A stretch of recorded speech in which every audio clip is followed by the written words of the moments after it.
All right. Welcome, everyone. And thank you so much for joining us today. My name is Todd Tragan, and I'm an assistant professor in the computer science department here at Rice University. I will be your moderator for this symposium today and joined by Dr. Angela Wilkins, executive director of the Ken Kennedy Institute here at Rice.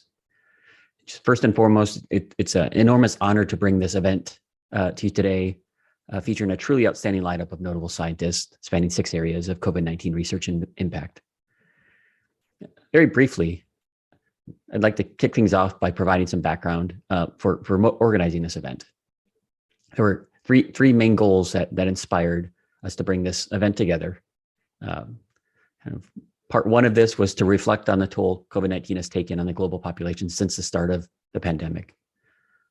The second reason is to express gratitude for all the first responders, doctors, nurses, medical staff, and scientists across the globe who have worked tirelessly to minimize the impact of the deadly SARS-CoV-2 virus. And third, and finally, to highlight optimism for the future with respect to scientific advancements that we've seen over the past 2 years and those that we will see in the near future. With that, I'd like to share my screen just to kind of give a highlight of the agenda we have for today before I hand it over to our speaker.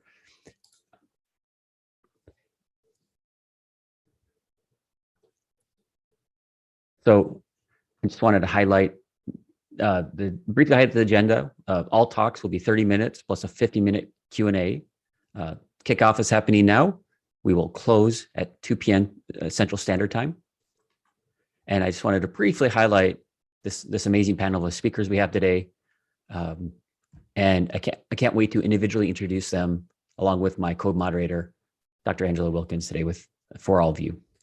With that, I will stop the share and I will introduce today's first speaker.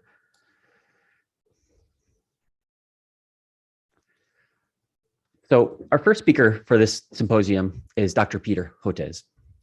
Dr. Hotez is the Dean of the National School of Tropical Medicine and Professor of Pediatrics and Molecular Virology and Microbiology at the Baylor College of Medicine in Houston, Texas. He is also the co-director of the Texas Children's Center for Vaccine Development.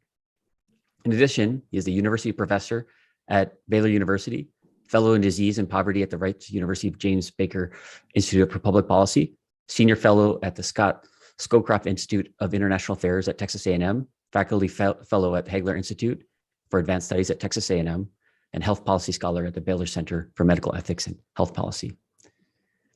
Dr. Hotez is an internationally recognized physician scientist in neglected tropical diseases and vaccine development. He has appeared on television numerous times over the past 2 years, for which we're extremely appreciative, spanning all major media outlets, radio, and newspaper interviews. Furthermore, Dr. Hotez has authored more than 600 papers and has authored 5 single-author books. I don't have time today to go through all of the notable awards and achievements Dr. Hotez has achieved in his remarkable career, but I will highlight a few of them. In 2021, he was recognized by Scientific Leadership Awards from the AAMC, Association of American Medical Colleges, and the AMA, American Medical Association, in addition to being recognized by the Anti-Defamation League with its annual Popkin Award for combating anti-Semitism. Recently, in 2022, Dr. Hotez and his colleague, Dr. Maria Elena Bottazzi, were nominated for the Nobel Peace Prize for their work to develop and distribute a low-cost COVID-19 vaccine to people of the world without patent limitation.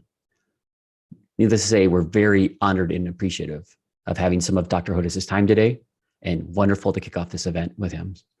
His talk is titled COVID-19 Vaccines, Science versus Anti-Science. So Dr. Hotez, a very, very warm welcome. The floor is yours, and thank you so much for joining us today. Well, thank you so much. It's an honor to see everybody again, and to always enjoy keeping my links with Rice University and the computer science department, and delighted to kick off this very important symposium. I'm going to share my slides, and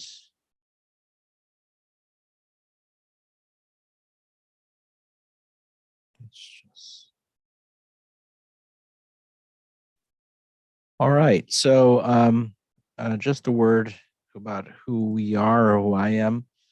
So as was pointed out, I'm a professor at Baylor College of Medicine, which is in our Texas Medical Center right across the street from Rice University. And I do a lot of work with Rice, mostly through the Baker Institute for Public Policy, a lot of the policy aspects of COVID-19 work.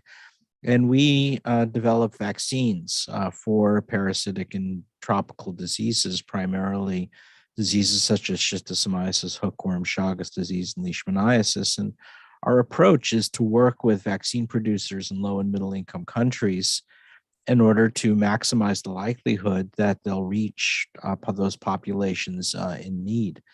And that usually means older technologies. And the one that we focus primarily on is microbial fermentation in yeast, which historically has been used to make the recombinant hepatitis B vaccine. So countries such as India, Bangladesh, Vietnam, China, Indonesia, Brazil, Argentina all make their own recombinant hepatitis B vaccine. So it's a technology that you can kind of plug in fairly easily. And it has advantages that it tends to be low cost, and it's also a vegan technology. So no human cells or animal cells, human protein, animal protein. So it checks a lot of boxes for global health. And then about 10 years ago, we started developing coronavirus vaccines for SARS and MERS using that same low cost strategy, so that when the COVID-19 sequence hit, we were able to pivot it pretty quickly to develop a low cost and very effective recombinant protein vaccine. We sometimes call our vaccines the anti-poverty vaccines because they're vaccines that have an impact not only reducing severe illness, but because many of our parasitic disease vaccines are targeting diseases like schistosomiasis, hookworm, Chagas disease, leishmaniasis, they tend to be debilitating and chronic, and therefore actually trap populations in poverty. So this is actually an anti-poverty technology. And about 20 years ago, almost 20 years ago, we coined this term, the anti-poverty vaccines. And I've been writing about neglected tropical diseases for many years and have been involved in a lot of policy activities for providing access to essential medicine and vaccines. And this is now the third edition of the latest third edition of the first book I wrote called Forgotten People, Forgotten Diseases, about these conditions. Well, with COVID-19, here's where we're at. The actual numbers that we have are probably underestimates. Some say as many as 13 million people have lost their lives. Other recent Institute for Health Metrics evaluations say maybe 18 million. It's just an extraordinary loss of life, with as many as 4 million deaths in India alone. And if you look at the US, we're fast approaching 1 million deaths by next month, 90,000 deaths here in Texas. But the bottom numbers in italics, I want to call your attention to the extraordinary fact that 250,000 unvaccinated Americans and 25,000 unvaccinated Texans lost their lives well after vaccines became available last May. By May 1 last year, pretty much anyone who wanted to get vaccine had access to it, and yet so many people refused or were defiant of vaccines. And this is, one of the unspoken about tragedies in COVID-19, people losing their lives through anti-science defiance and being victimized by anti-science rhetoric. And here's another way of showing this. This is Texas when we were at 80,000 deaths. Now we're at 85,000. And you can see the deaths before COVID vaccines became widely available. And, that is kind of understandable, although there were a lot of things that could have been done to prevent that loss of life. But here are the deaths in Texas after vaccines became available. So these two peaks were self-inflicted wounds or unforced errors, that these were deaths from vaccine refusal or anti-science. And I'm going to speak more about that. So this is one of the true tragedies of our pandemic, that most of these lives after May 1 did not need to be lost. The other thing we're learning about COVID-19, and these are new data that's been up for over a year on medRxiv, and I've been talking about it. It's finally got published in Nature. It's the biobank study from the Oxford University Neurology Group. And what's impressive about it is, they had 40,000 MRIs of people through their national health system prior to the pandemic, and those who got COVID, they could bring back to show before and after changes. So it's a very impressive study. And, to me, it's the really worrisome part is the reduction in gray matter thickness and reductions in global brain size and cognitive decline. And I think this is even once we're out of COVID-19, and I don't know that we are yet, we're going to be dealing with the consequences of long COVID in terms of neurologic impact and neurodevelopmental impact on kids, I think, for many, many years. And we're still trying to understand the mechanisms of long COVID and gray matter brain degeneration. I think there's a lot of interest now looking at the autoimmune and immunologic mechanisms, including microglial activation and autoantibodies and the role of cytokines. And there's going to be a lot of research, I think, that will allow us to spill over on more chronic persistent effects from infectious diseases, like things like chronic fatigue syndrome and fibromyalgia as well. So we're going to learn a lot about long COVID. I think there's a lot of rhetoric out there still that says vaccines don't work, and we have to remember they do, especially if you're boosted. So if you've been boosted and vaccinated and boosted, you still have a 23 times lower rate of hospitalization, even against infection. There's all this buzz out there that vaccines with the boost don't work against infection. They do, not as well as we'd like, but they still have a pretty big impact. And this is an important study coming from the CDC. So what's going to happen next? I think we still don't know. This Omicron wave is declining steeply. It's hitting a nadir, and that's exciting. I'm a little worried about this BA.2 variant, that subvariant that's out there in the UK and Denmark, and it's slowly going up in the US. Will that cause another wave this spring? I hope it does not, but I can't rule it out. What I am worried about are two things. One, we in the summer in Texas and the southern states, we saw big peaks in the summer of 2020 and then 2021 from the original lineage and then Delta.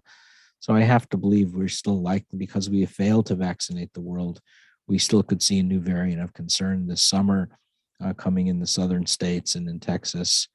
That's one possibility. So possibility number one is BA.2 means we're still not done. The second possibility is a big wave from a totally unknown variant this summer, coming in from the low and middle income countries, just like Delta did in early part of last year, and then Omicron later this year. I think we could be in for another variant of concern coming in the summer in the southern United States. And then Mark Lipsich's group put out a paper early on in the pandemic suggesting that we might see regular winter waves based on his analysis of upper respiratory coronaviruses, including these two, which were well known even before the pandemic, even before SARS and MERS, showing that they peak every winter in January, February. And I think that might be another realistic possibility. And all of this, in terms of getting out of it, still depends, in my view, on this, trying to reach unvaccinated populations in the world. And this is a bubble map showing where people are still not getting vaccinated. And it's overwhelmingly on the African continent, South and Southeast Asia, and somewhat in Central America.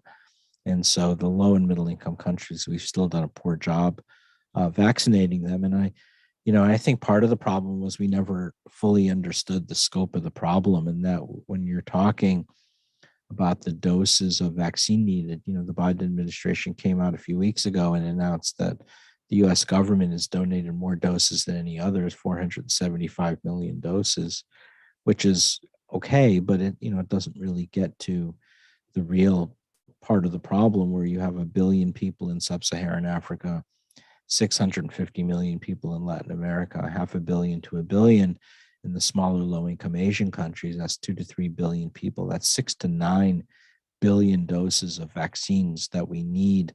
And I think we just never had that, the policymakers never had that situational awareness. I think the COVAX sharing facility was a good idea, but there was an upstream science policy failure in that we were so focused on what I sometimes in my frustration call the shiny new toys. I mean, mRNA, DNA, adenovirus vectored vaccines, particle vaccines, that we didn't give thought to the fact that we needed vaccine produced in low and middle income countries at scale right away.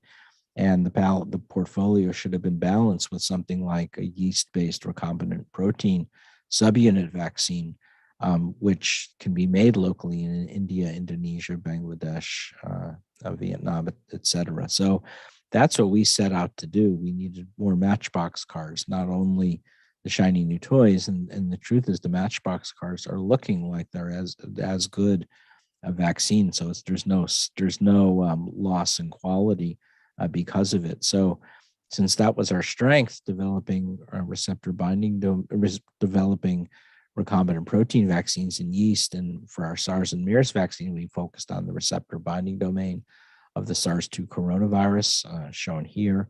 And very straightforward approach is to bind it onto aluminum hydroxide or alum, and then add a CpG oligonucleotide. And our two favorite ones are a TLR9 agonist, a CpG oligonucleotide from the Dynavax Corporation, and also a 3M TLR7 agonist. And we showed both vaccines are highly effective in non-human primates. They induce high levels of virus neutralizing antibodies in phase 1 through 3 trials, low cost, ease of production for tech transfer, and then emergency use listing in multiple countries that we were in touch with. And so that's what we began this technology during 2020 and into 2021 technology transfer of our vaccine. And we did this with no patent, no strings attached, because we wanted to make it as straightforward and simple as possible to vaccinate the world, our own version of Texas-based vaccine diplomacy.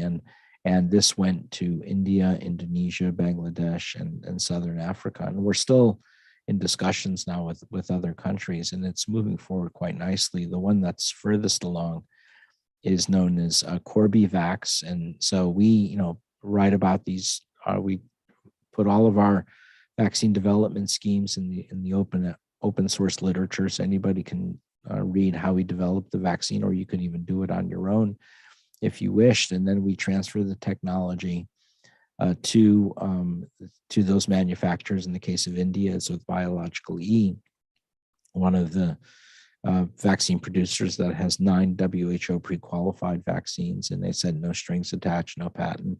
And they've now released this for emergency use listing in among adults at the end of last year, and now 12 to 18-year-olds. And now we're seeing reports it should be out soon for the 5 to 11-year-olds. So that's moving along really nicely. And in Indonesia, they're making their own version, which, because it's vegan, they're also making it as halal, which is for Muslim majority countries. And then and in terms of virus neutralizing antibody, it looks as better than in terms of the adenovirus vectored vaccine. Also good T cell responses, holding up well against the variants, and checking a lot of the boxes you would like to see for this kind of technology. And it looks as almost as good as the mRNA vaccines are, and maybe even holding up better in terms of durability of protection. Also now with the Botswanan government, the president of Botswana came to visit us last year, and now in collaboration with Immunity Bio, headed by Patrick Sung-Shung, we're looking at now scaling up production of this in Botswana at a production facility that's going to be based in the Kalahari Desert. So that's going to be exciting as well. And now we're also looking at a universal coronavirus version of our vaccine. We're going to look at combining this as a polyvalent vaccine, including CorbiVax or another related SARS-2 vaccine, together with SARS-1 and maybe one of the ancestral bat COVID coronaviruses, in order to see if we can get spillover to prevent future variants. The other thing that I'm working on personally is I'm heavily involved in going up against anti-vaccine, anti-science groups. This is my latest book called Preventing the Next Pandemic, vaccine diplomacy in a time of anti-science. And a lot of it was written before the COVID-19 pandemic, looking at some of the big picture 21st century drivers that are bringing back disease. A lot of them are social determinants such as poverty, war, political instability, urbanization, deforestation, and climate change, but typically climate change not acting alone, but in concert with those social determinants, and looking at anti-science as a major force. And I got involved with this going up against anti-vaccine groups for a couple of decades now, because I have 4 adult kids, including Rachel, who has autism and intellectual disabilities, and wrote a book a few years back called Vaccines Did Not Cause Rachel's Autism, which made me one of the lead targets of anti-vaccine groups. So I thought I would just briefly end saying a little bit about what this anti-vaccine ecosystem looks like and how it's changed over time. It started out as version 1.0 with claims that vaccines cause autism, and we did a lot to debunk that. And then about 10 years ago, it became more of a political movement around health freedom or medical freedom. And now it's a fully globalized anti-science empire. And I thought I would just briefly take you through 1.0, 2.0, and 3.0, and then finish up. So 1.0 asserted that vaccines cause autism, and it began with a paper that was retracted in the Lancet claiming that the measles, mumps, rubella vaccine, the MMR vaccine, had the ability to replicate in the colon of kids, and then somehow that led to autism. And ultimately, that paper was retracted for being false. But then we got into this series of, I don't know whether you want to call it whack-a-mole or moving the goalposts, where every time the scientific community would debunk a link with autism, something new would come up, and then it switched over to thimerosal preservative that used to be in vaccine, and then spacing vaccines too close together, and then alumin vaccines. And it then even went into other vaccines unrelated to autism. So they started working on the HPV vaccine for cervical cancer and other cancers, claiming it caused infertility or autoimmunity with no basis for it. And if that sounds familiar for COVID-19 vaccines, that's where they got it from. They copy pasted it from the false assertion from HPV vaccine onto COVID-19 vaccines. And this is when I got involved with, writing the book, Vaccines Did Not Cause Rachel's Autism, to go into the details showing there's no link between vaccines and autism, and how autism begins early on in fetal brain development. We even did whole exome sequencing on Rachel and my wife and I to identify one of the 100 autism genes that have been involved in neuronal communication. And this made me now a lead target. They began calling me the OG villain, which I had to look up the original gangster villain for going up against the anti-vaccine groups. So I was, already starting to be labeled as an enemy of the people. And this is kind of a new wave in science now, not only targeting the science, but targeting the scientists themselves. But it did have some effect of reducing, sort of taking some wind out of the sails of the groups alleging that vaccines caused autism. But then it took a twist that even I wouldn't have predicted, which is that by the early 2010s, so many kids have been denied access to their vaccines that a measles epidemic broke out in Southern California, in Orange County especially, and this caused the California legislature to shut down vaccine exemptions. And there was a rebound to that. And this is when the health freedom movement started in the 2010s. That basically said, you can't tell us to do what we want to do with our kids. And it took on a political dimension and started linking itself to extremist groups on the far right and even the Republican Tea Party. And this really accelerated in Texas, where we had more than 70,000 kids denied access to their vaccines. And anti-vaccine activities were particularly strong in the Austin area and up in North Texas. And around this concept of health freedom linked to the extremist elements of the Republican Party, political action committee formed, Texans for Vaccine Choice, and anti-vaccine groups started getting PAC money, and was very much linked to the far right. And that thread is with us today around COVID-19. And this is what we're seeing at this time, is this, under this banner of health freedom, medical freedom, so many people are choosing to not get vaccinated as part of an allegiance to this far right extremism, and it's had a killing effect. So there's this phenomenon now which is being labeled red COVID, and it's been coined by David Leonhardt of the New York Times, but it's based on data from Charles Gaba, who follows this, as well as the Pew Research Center, as well as the Kaiser Family Foundation, New York Times, National Public Radio. It's basically shown, when you look at the COVID death rate in that big Delta wave, and now with the Omicron wave as well, it's almost all in conservative leaning counties, and the redder the county in terms of representation by Republicans, the higher the death rate. So this is clearly, the deaths and the vaccine refusals very much occurring along a partisan divide. And this is the hardest thing, I think, for scientists to talk about, or for physicians to talk about, because all of our training is that, you're not supposed to talk about Republicans and Democrats and liberals and conservatives. You're supposed to be beyond that. But I don't know how else you talk about it other than to talk about it. And the reality is, now that we have, far right members of Congress who at the CPAC conference are calling vaccines political instruments of control, or they'll say first they're going to vaccinate you, then they're going to take away your guns and your Bibles. And as ridiculous as that sounds to us, there's a whole segment of the country that actually believes it, or Marjorie Taylor Greene calling people who vaccinate you as medical brown shirts, using the Nazi paramilitary metaphor.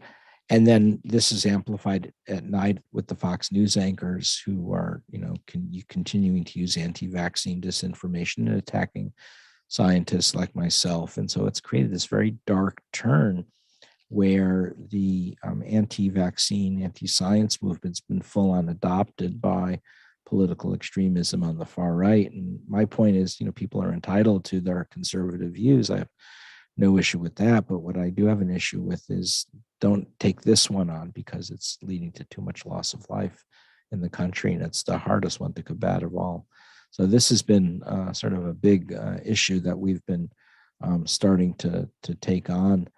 And now it's expanding into Western Europe. There are anti-vaccine rallies in Canada. We heard about the trucker strike, and New York Times, BBC reports it's been linked to QAnon and even neo-Nazi groups. And to make things even more complicated is now US and British intelligence report on Putin's role in using this as a wedge issue to divide our country even further, and filling our internet with Russian bots and trolls, and spreading anti-vaccine disinformation as a wedge issue to destabilize our country.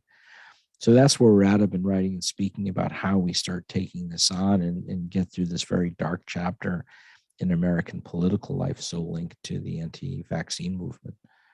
So I'll stop there, and I don't know how you want to work things, take questions or whatever, however you'd like to do this. Thank you so much, Dr. Hotes. That was a really wonderful talk. And again, really appreciate your time here today. We have a couple questions here. And so I'll just read the first one off that we got from the audience. And so the first question we have here for you is, what do you think we need to do to improve participation of scientists in combating anti-science and anti-vaxxers? And the comment there is, there are formidable security risks nowadays and can endanger conventional career development. Yeah, no, this is really tough. I think, first of all, we have to make young scientists especially feel comfortable speaking out, because, what happens now with many university offices of communication or academic health centers is, they basically send the message to young scientists,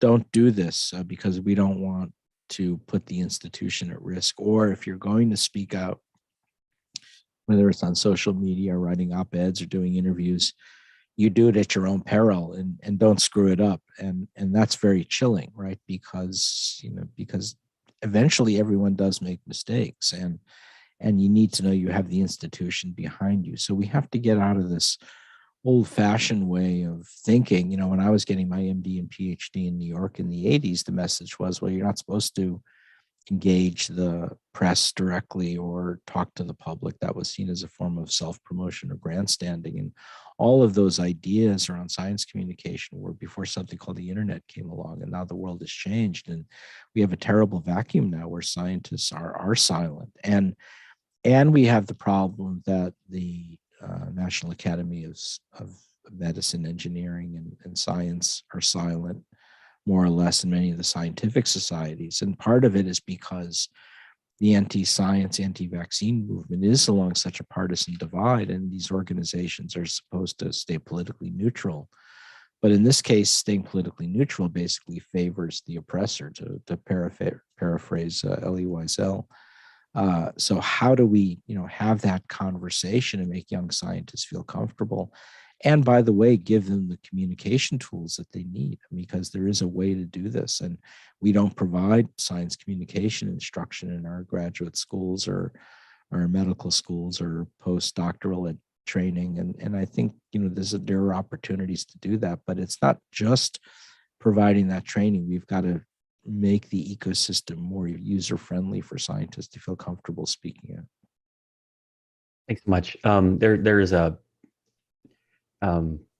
There's some follow-up questions here. So one is early in the pandemic, many believed that testing, tracing, and isolating would be effective. Should we assume that these are only temporary measures until a new vaccine is produced, or simply are we unable to implement them correctly? Well, in the US, there were a lot of stumbles, right? We had a lot of trouble getting diagnostic testing underway. It was led by the Centers for Disease Control. It just got held up and never really got off the ground as well as we needed it to. And we never got genomic sequencing underway at the level we should. We never got good vaccine effectiveness studies out there quickly. We relied on the UK and Israel for vaccine effectiveness studies. And because they didn't have the J&J vaccine, people got the J&J vaccine were left sort of totally in the dark about when the need for a booster was. So there were a lot of failings in our own US public health system and communication as well. And missteps around the importance of, if you remember early on, about washing packages and things like that, which turned out not to be necessary, and not enough attention to the likelihood that this was an aerosolized virus or could cause asymptomatic illness. So, but all of that was amplified by the anti-vaccine, anti-science groups that would exploit any weakness and pile on, which exacerbated all of this. So, what we've learned is evidence, the importance of evidence-based science, but also trying to figure out a way to do something about the anti-science groups, because it's caused so much damage. And it's more than an academic discussion. As I mentioned, this is causing massive loss of life, more so than nuclear proliferation or global terrorism or cyber attacks. Anti-science is now a leading killer of young and middle-aged adults in the United States. Thank you. So one more question here. How would you suggest a clinician approach a patient using anti-science talking points and rhetoric to not vaccinate? Well, there are about a dozen around COVID-19 vaccines. There's about a dozen talking points that are out there that people use. And I've written about them in a paper in eClinical Medicine and then one in the Washington Post. And they range from the seemingly plausible, they say vaccines were rushed and, how could they be legit when they were rushed like that? But again, I point out that we were developing coronavirus vaccines more than 10 years ago, all the way to the craziness, right? That there's implanting magnets in us and they're trying to trace our whereabouts when you've already got a cell phone for that purpose and that sort of stuff. But I found more and more that even debunking the individual talking points is often not enough to encourage people to take the vaccine. It's this allegiance to the far right or to whatever that thing is that causes people to be defiant, that to belong means not vaccinating. And how you break that, how you uncouple the anti-science from political extremism on the right, I think is one of the really tough challenges. And been having some discussions with the Biden administration about creating maybe an ambassadors program for states like here in Texas and those sorts of things. But so far, the defiance is still very strong. Great. If you have time, I think we can do one more question here. The question is, what was the rationale for developing an intramuscular vaccine versus an intranasal vaccine for COVID-19? Well, the classic approach is to use parenteral vaccines, either subcutaneous or intramuscular. We don't have many intranasal vaccines because it's been very tough to stimulate really effective mucosal immunity in people as a commercially, not going to use the word commercial, but as a vaccine that actually works in people. So we do have a program now looking at mucosal delivery, not only intranasal, but also sublingual under the tongue and oral delivery. And it's not easy. We're collaborating with a company in Israel called Migvax that's also looking at intranasal and other mucosal delivery mechanisms, but it's not as well advanced as the intramuscular route, which has been sort of tried and true for decades. Great. Thanks so much. I have one, going back actually to the first question here, maybe just end on this, and you've already answered this, but just to emphasize, there's been a lot of questions related to how individual researchers and scientists can help in larger public efforts to reduce the spread of misinformation.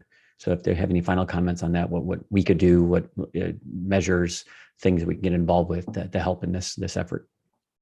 Well, on an individual level, if you're still in training or you're at a university setting, have a discussion with your university office of communication, saying you'd like to be more out there in the public domain, and see what kind of playing field they can create for you to help you with that, and whether it's in terms of op-eds. And I think what the worst thing not the worst thing, but one thing you don't want to avoid is getting out there ahead of your skis, and then your office of communications finds out about it after somebody lodges a complaint against you, and then you're always playing catch up. But by bringing them in early on, I think that's one way to do it. And the other is to talk to your deans, academic deans, about building in programs of science communication into your doctoral training and postdoctoral training, and see how they respond to that. Thank you so much. That was really wonderful. I just wanted to thank you again for your time, for an excellent talk, for the answers to all of those questions, and appreciate everything you've done for the last 2 years tirelessly. It's just been really a source of inspiration for me personally, as someone who's gotten involved and shifted some of my research to COVID-19. Just knowing that here in Houston and more as a kind of a global resource, someone we can look up and kind of be inspired by all of your efforts. So thank you so much, Dr. Hodez. I really appreciate all of your time today and everything you've done. Oh, that's so kind. Thank you so much. I just saw Don Milton put up something about the AAAS, and they have a media communications program, and they do, and he's absolutely right, and that's something to look into as well. But I really appreciate the opportunity to talk to you, and thanks so much for having me. Thank you so much. Okay, that was really a wonderful kickoff. I couldn't have envisioned a better start to this day, and very excited now to hand it over to Nick. Nick, can you please? Well, I guess we have a couple minutes here, so just one thing I wanted to do. Sorry, Nick. With this 1 minute I have, I really wanted to share my screen very briefly to acknowledge all of the support I've had to put on this event. This is not me. This is a team of individuals behind the scenes. And I just want to really briefly kind of acknowledge everyone here that has played a role. So I just wanted to, the Ken Kennedy administrative staff, Michelle Atkinson and Mackenzie Lee, just very appreciative for everything they've done to bring this event to everyone today. In terms of moderators, my co-moderator, Angela Wilkins, Executive Director of the Ken Kennedy Institute. And I would also like to thank my lab members, Nick Sapoval, Michael Newt, Kristen Curry, and Yunchi Liu for their help today. With that, I will hand it over to Nick. Hello, everyone. I'm Nick Sapoval. I'm a third-year PhD student at Rice University in the Department of Computer Science. And today, I'm very excited to introduce our next speaker, Dr. William Hanaj. who's an associate professor of epidemiology at Harvard T. Chan School of Public Health, as well as a co-director for Center for Communicable Disease Dynamics. Dr. Hanash has made seminal contributions to the study of diverse pathogens, both bacteria and viruses, and has special interest in understanding how evolution responds to interventions such as vaccination and antimicrobials.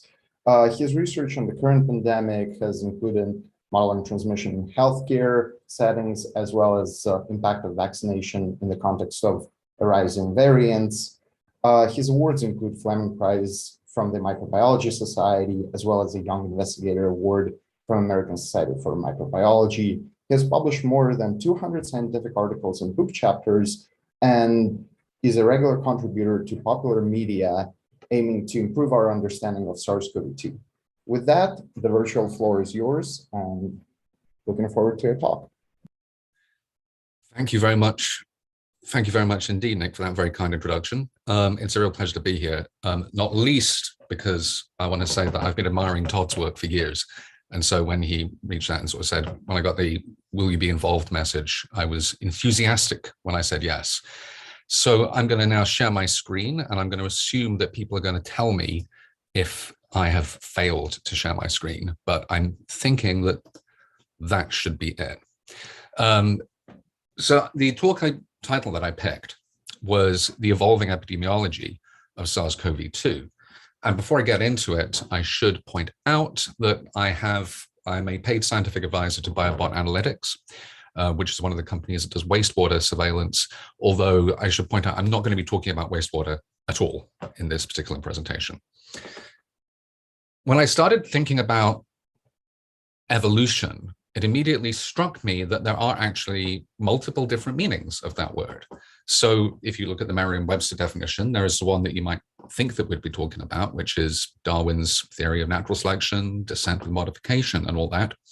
But there's also the way in which things just change over time. The second definition here, a process of change in a certain direction. And I'm going to talk first of all about that. And in fact, I'm going to revisit some of the stuff you saw in the last presentation from Dr. Hotez in a little bit more detail. And then I'm going to move into, in the second part of the talk, I'm going to talk about some modeling that we did on how you expect the virus to respond to various different contexts of vaccination and which type of variant you would expect under different circumstances. I want to start also by recognizing and being completely straightforward about the fact that there have been many different stages to the pandemic in the United States and in the world. And so first of all, I'm going to talk about the pre-vaccine stage, because there are basically 3 pre-vaccine pandemic stages in the United States. There is the initial surge, in which the Northeast was hit hard and the rest of the country relatively so, not so, with the exception of perhaps of Louisiana and a few places there. And then there was what I always call the Sunbelt surge, which happened over the summer from May to September. You can see here the counties that were hit hardest in that. And then in September, February, of course, the entire country was experiencing severe amounts of infection. All those parts of the US which had been previously spared, those little towns in the Midwest, started to have their outbreaks. The Dakotas went from being among the lowest per capita mortalities to among the highest in a matter of a few weeks and months. And this was a period when you would hope that we had managed to get some hold on what was needed to be done. You just heard previously about test, trace, and isolate. That's not something which is going to work in a condition where you already have enormous amounts of infection, if only because of the fact that while cases can increase exponentially, the numbers of contact tracers do not increase exponentially. However, if cases are low, you can work hard to keep them there. Unfortunately, as I'm sure everyone's aware, that's not really what happened. You can see here the proportion of all of the deaths that occurred up to February of last year, which was nearly 500,000 in each of the regions. So you can see the Northeast very much front-loaded towards the spring, while the Midwest, the South and West were very much loaded towards the winter of last winter of 2020-21. Now, this has taken place in the context of extraordinary and persistent inequities in suffering. This is work that I did with a group of people, including Jarvis Chen, who is a phenomenal biostatistician, which was looking at age-specific mortality rates by race ethnicity. And what we're looking at here, these are the rate ratios. So this is in comparison for each of these groups to non-Hispanic white populations. And you can see here that each of these was overwhelmingly more likely to die from the pandemic in younger age groups. This is one of those stories which is buried in the data because people always say, oh, young people don't get COVID or it's not severe. Well, it's much less severe, that's true, but it doesn't mean that it's trivial. It doesn't mean that we can ignore it. And we still see large numbers dying because even if something's rare, if it happens to enough people, then the numbers start to add up. And these changes have been correlated with a whole bunch of things. The United States, I don't need to tell you, is an extremely diverse country. And these are just some of the impacts. We heard, and I'm going to talk a little bit more about it, about the different political lean. These are vote shares from the 2020 election, but also big changes in median household income.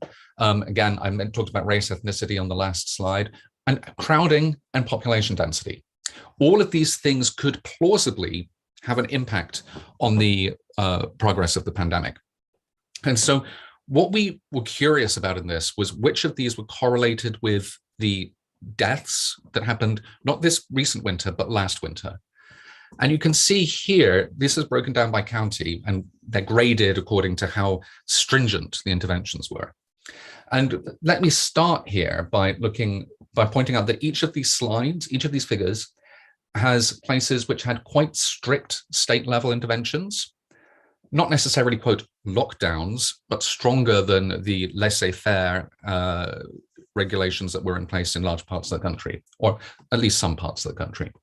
You can see here that actually places with low population density had high per capita mortality.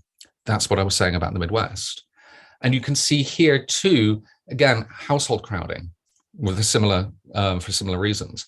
But the political lean here is quite remarkable. And the one thing which I think is very striking is that this is based on counties. And I want to point out that these are the areas with moderate interventions, very comparatively, not very strong, not completely laissez-faire, but where you might consider it to be optional. And you can see here this increase from the most Democratic to the most Republican counties. Now, I do want to point out, as I've said here, correlation is not causation. Never forget that.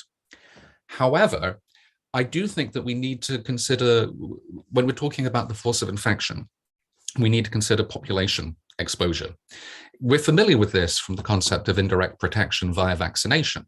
But similarly, your exposure is going to be determined by that of the activities which are taking place in your community. If your community is a friendlier place for the virus, if people are more COVID curious, then you are more likely to encounter the virus in your everyday business, no matter what you do. And once it gets enough opportunities, it will start to infect. And you can see this very much because we tried to, all of these things are entangled up with each other. So we also did a couple of multivariable regressions to ask which of these were most important in predicting the amounts of death over the winter before last, sorry, I should say. Again, these are the death rates over that period by different county. And we used two methods, lasso regression and random forest. And the best predictor, unsurprisingly, was the nursing home population, because older people are much more vulnerable to the worst consequences of COVID. But in second place for the random forest was the political lean in the 2020 election. And it came in third after obesity in the lasso regression. I want to point out, by the way, that these are very complicated questions and that there are other factors which are not accounted for in this, most notably perhaps the fact that before vaccination, it was reasonable to think that places that had already endured large amounts of infection were most likely to have significant population immunity, which would be helping to blunt the consequences of further transmission. But it still remains the case that, as we were just hearing, there really, and as David Linhart was saying at the Times recently, there really are differences between the different communities. And I'm afraid It gets even worse than the slide which Dr. Hotez showed in the last talk. This is something that I added this morning. It's breaking down the most recent waves, that's Delta and Omicron, by the vote share, but also by poverty. And I want you to note here, you can see that there was a lot more transmission of Delta in these areas. Sorry, I don't know what that noise was. It was reminding me of something, probably this. You can see here that there was more transmission of Delta, but you can also see that over Omicron, places were pretty similarly affected. That's not surprising. Omicron is a very transmissible virus. But look here, these are the death rates per 100,000 person years, which is accounting for things like per capita mortality, etc. By county composite political lean and percent in poverty, you can see that it's overwhelmingly, the death rate is concentrated in poor Republican counties. And I'm not going to break it down by region, but if you do, I have other slides that will do that. You can see that it's driven by poor counties in the South, places, yeah, like Texas. And this is a consequence of some of the issues we were just hearing about with the problems in getting vaccines to people who really, really need them. And everybody deserves protection, I should say, everybody. That should go without saying. Now, given those vaccines, a lot of the question in the press, which I hear about a lot, is like, we've got vaccines. If we've got vaccines, why is the virus still here? Well, the vaccines we currently have on offer give good protection against severe illness, but much, much, much less good against infection.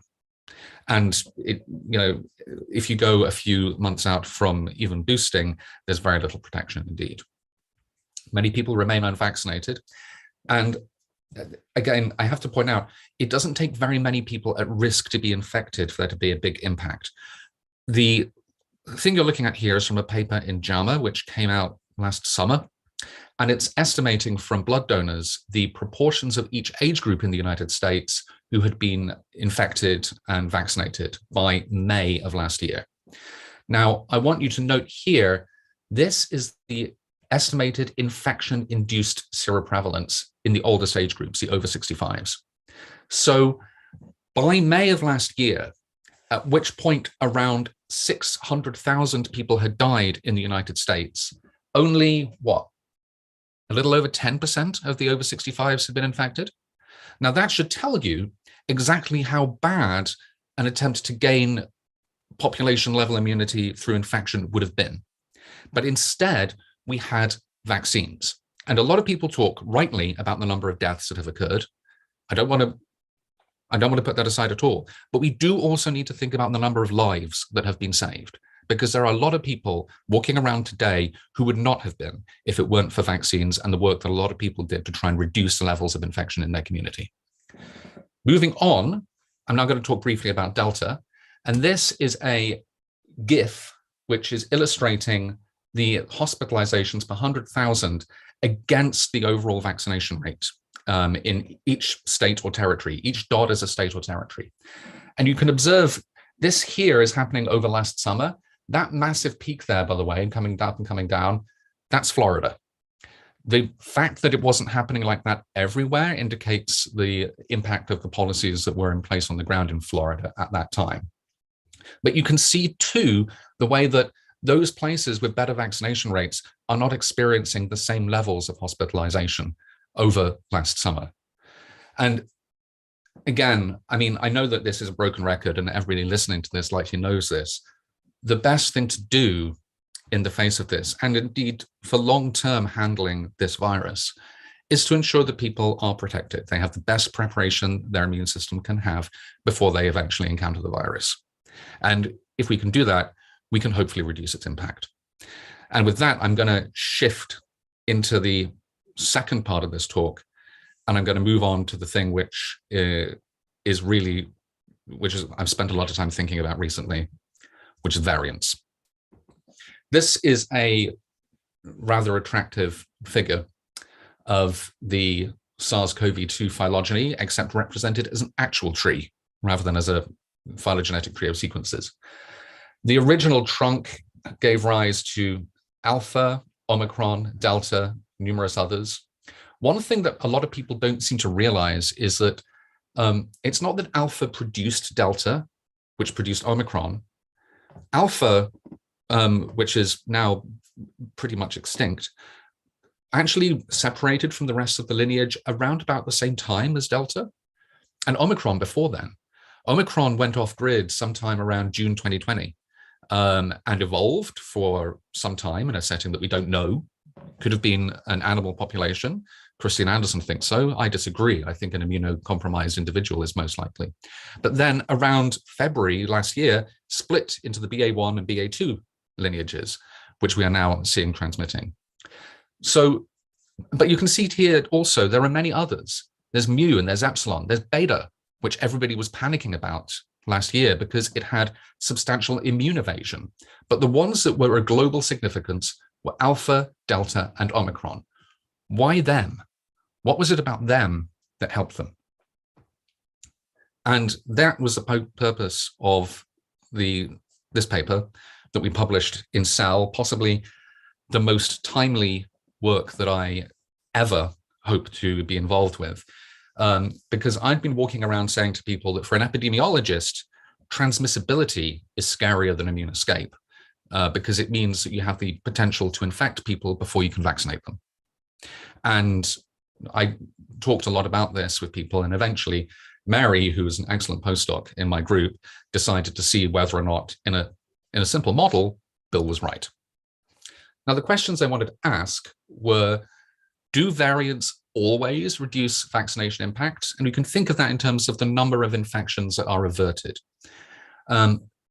Which type of variants would be most concerning in terms of number of infections and reducing vaccine impact? And I'm not going to talk about it because we don't have time, but I do urge you to read the paper. There's a lot more to it, in fact.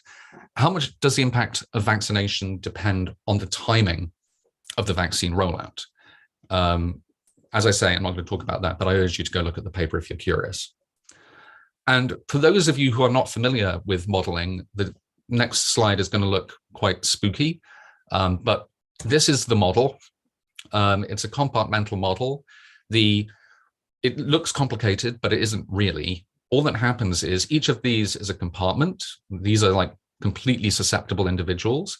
These are people who are infected with one variant or another. And over time, you set up a series of differential equations, and all that determines them is, the rate with which things come into the model, and you subtract from that the rate with which, you put together the rate with which things enter a compartment, and you subtract the rate with which things leave. And these here are just the things which determine each of the rates which are labeled there. And when we started doing this, our model was actually directed at something slightly different, because we were wondering whether gamma was going to be a significant consequence.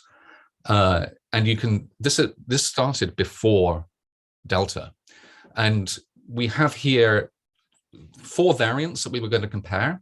Variant 0 was wild type, just a sort of null to check that there wasn't anything funny built in and we weren't favoring it. We weren't putting our thumb on the scale in any way. Variant 1 is the equivalent of alpha. It's more transmissible, but it has no immune escape. Variant 2 was the equivalent of beta. It is not more transmissible, but it does have immune escape. And variant 3 was a pessimistic version of gamma, which actually turned out to be pretty similar to the properties that Delta had. And I want to point out, this is not a realistic model in any way, shape, or form. Any more so than SimCity is a realistic model. It is instead an attempt to build intuition during the pandemic phase in particular of what types of variants are likely to be successful. And I always think this quote is a very, very good one when it comes to understanding whether or not models are going to be useful or not. So these are the results. I'm going to talk through them as, this takes a little bit of talking through, so please bear with me. These are epidemic curves on a log scale for in the absence of vaccination and in the presence of vaccination occurring over this little gray bit here. And I want you to note that this is the null. This is something which is exactly the same as wild type. It behaves as you'd expect. This is like alpha. It's more transmissible. You can see that because it rises very quickly, but it doesn't have any immune evasion, and so it drops at the same rate as the wild type. This has immune evasion. It increases at the same rate, it increases pretty quickly, but it doesn't ever get very high. And so even though with vaccination it drops away more slowly, it doesn't actually reach a high enough level in the population that it starts making a big difference. And this is Delta. This is both. This is transmissible and immune escape. And here you can see that there is a significantly larger amount of infections, even in the presence of vaccination. But the upshot of this is that you can see that moderate amounts of immune escape alone, with no difference when it comes to vaccination, when it comes to transmissibility, have very little impact during the pandemic phase. And in fact, if you look at the total number of infections that are reverted by vaccination, again, this is a log scale, so there are differences between these, but they're not large. It's much smaller when you're comparing variants with immune evasion than if you're looking at variants which have more transmissibility. And even though here you can see a smaller proportion of variant infections are reverted by vaccination, the vaccines still do a good job. And the take-home message of this is that in the pandemic phase, the key element is enhanced transmissibility. And this explains why beta was relatively unsuccessful. It caused a lot of disease in South Africa. It did relatively well in France, but did not go global. Similarly, alpha and delta, those who follow these things, and I'm exactly that type of nerd, will have noticed that mutations associated with immune evasion cropped up again and again on those backgrounds, but they didn't do very well. And the reason is they weren't providing that much of an advantage in that context. And going back to the slide I showed earlier, by May 2021, roughly speaking, 20% of the US population had been previously infected. So the maximum possible increase in that context, leaving vaccines aside for the moment, would have been a 20% increase in fitness. And Delta was much, much more than that. But now we have this model, and we published it in November. It's obviously something you'd want to know, what do you do for Omicron? Because we can do that. So what we've done here is, I want to be very clear, we have not modeled alpha, beta, we've not modeled anything here. We just assume two strains, Delta and Omicron. We assume that the vaccine has started to be rolled out before Delta, and we assume that vaccination coverage remains constant after Omicron emerges. And what we're looking at here are, for a start, we want to disentangle immune evasion from transmissibility, because both can make things transmit more. We want to look at the impacts of vaccination coverage and also the role of the intensity of non-pharmaceutical interventions, NPIs, so-called lockdowns, and controlling transmission in the context of Omicron. Now, this is the uptick of Omicron in Gauteng, and you can see these are each of the previous waves left over each other, superimposed, that's the word I'm looking for, on one another. And you can see the increase is phenomenally quick. But we can use that rate of increase, the effective reproductive number and the ratio between it, to try and estimate how transmissible Omicron is relative to Delta. But unfortunately, we cannot quite distinguish this from the context which comes about from however much immunity there was in South Africa protecting against Omicron already.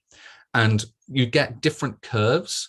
So this is the amount of immune escape, and this is intrinsic relative transmissibility.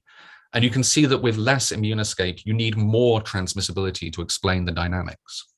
And you can also see that you get different curves depending on what the prior population immunity was, and from infection and vaccination. And I want to point out that here, you can see that these are the estimates that come from Jeff Shaman's group at Columbia. And it's pretty much in keeping with there having been about a little over 60% of the South African population immune to infection with Omicron at the time.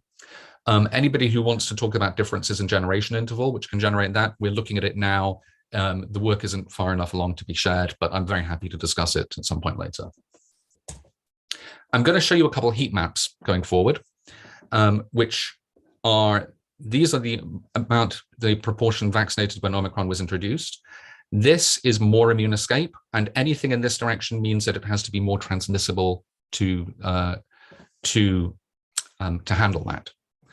And we're assuming that the R naught of Delta is about 6, and that NPIs can reduce transmission, and that there's this vaccine efficacy versus Delta.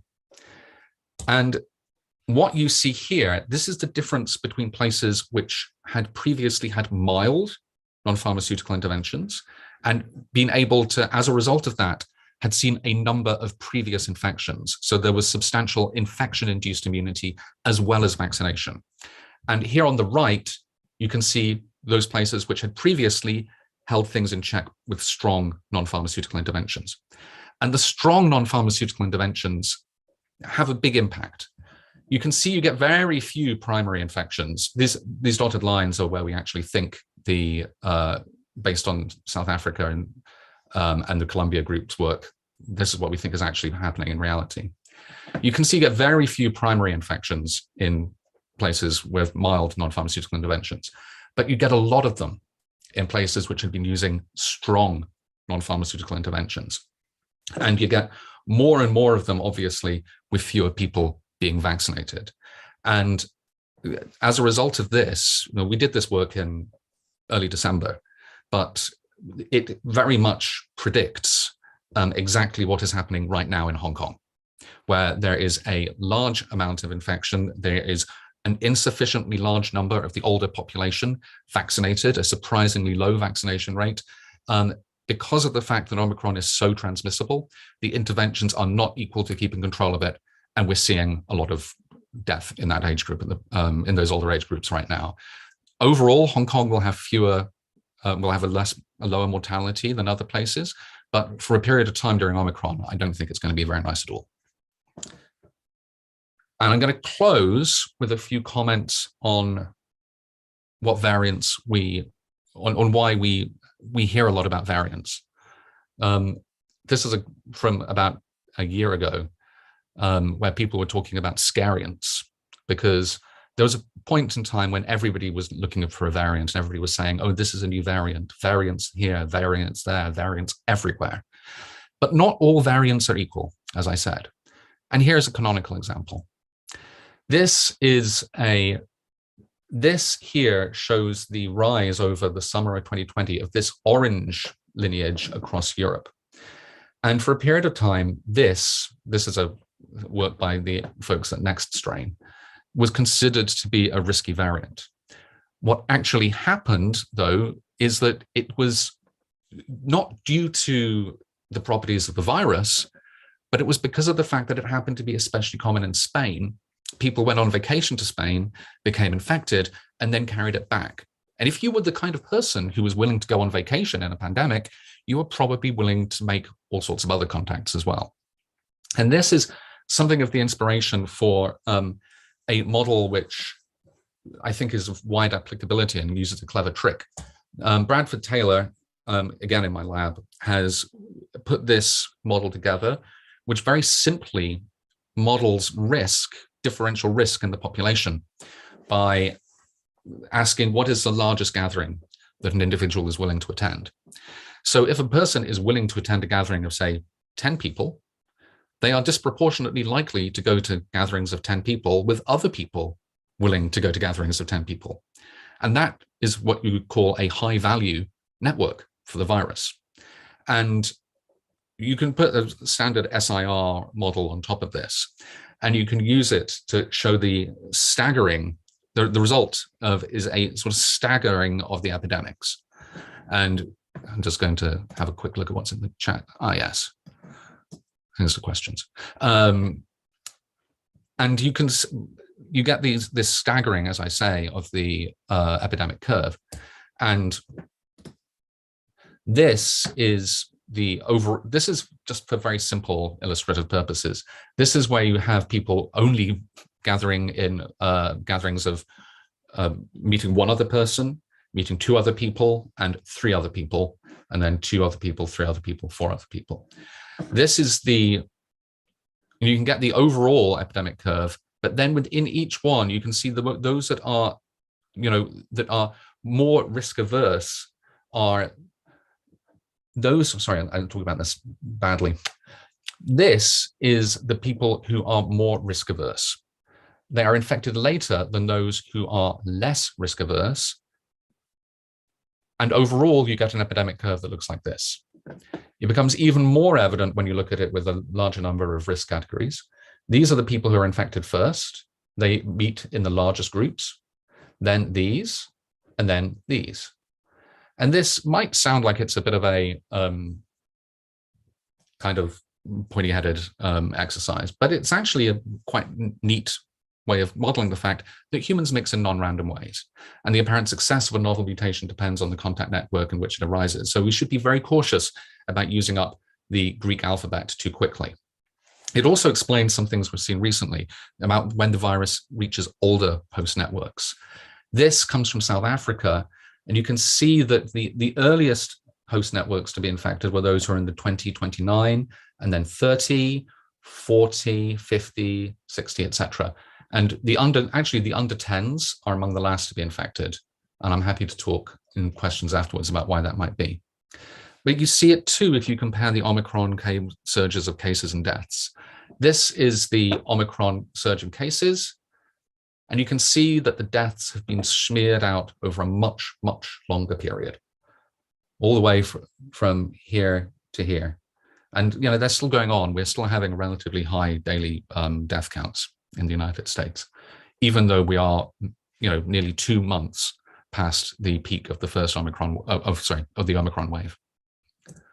So to summarize, the pandemic continues to evolve in both senses. I think that it's very important to focus on reducing inequities in terms of vaccine access.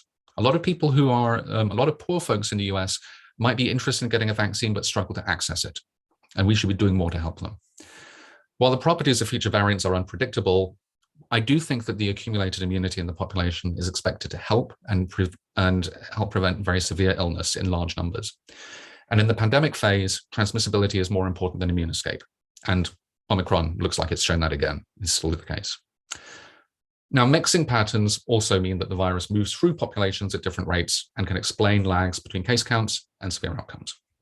And I'm going to take a couple questions after this. This is my acknowledgement slide. This is my group down to here. These are other collaborators. And I want to thank all these folks for funding. And I would like to thank all of you guys for listening. Thank you very much. So much, really fabulous talk, Hanaj. I obviously and appreciate just covering, so nicely all those topics. We have a lot of questions to get through, so I'll just jump right in. And again, thanks again for the great talk. So one question I'll just kick things off with is a two-part question here. The first part of the question is many large corporations are ordering employees back to the office exactly as mask orders are lifting. Even in San Francisco, large companies are reopening offices with no vaccine requirement, no mask rules, no indoor air quality standards. And then the question is, do you have any thoughts on this? Yeah, I have a lot of thoughts. But it's an opportunity to try and communicate something about public health and the way that we handle these things. People often say, what should I do? And my answer is, well, what do you want to achieve? What do you want to achieve? I mean, I would hope that the loss of, it's going to be over 1 million Americans, would encourage people towards thinking that perhaps regulating air quality would be a good thing to do. I believe that there's likely to be other discussion of this in subsequent talks. But 100 years ago or so, we thought about improving the quality of the water that we drink so that you wouldn't get waterborne disease. Well, we can do the same thing with ventilation in order to improve things. If we do not do those things, then we expect there will be more infections. Crucially, those infections are not going to be as consequential as they would have been, but they won't be without consequence. And I think that, we have to be straightforward about that. People ask me what endemic means all the time. And my latest definition of endemic is it'll be endemic when people stop asking me what endemic is. And this endemic doesn't mean little disease. It just means relatively stable disease. And how much of that do you want? That's a question which is not a scientific question. It's a question of values.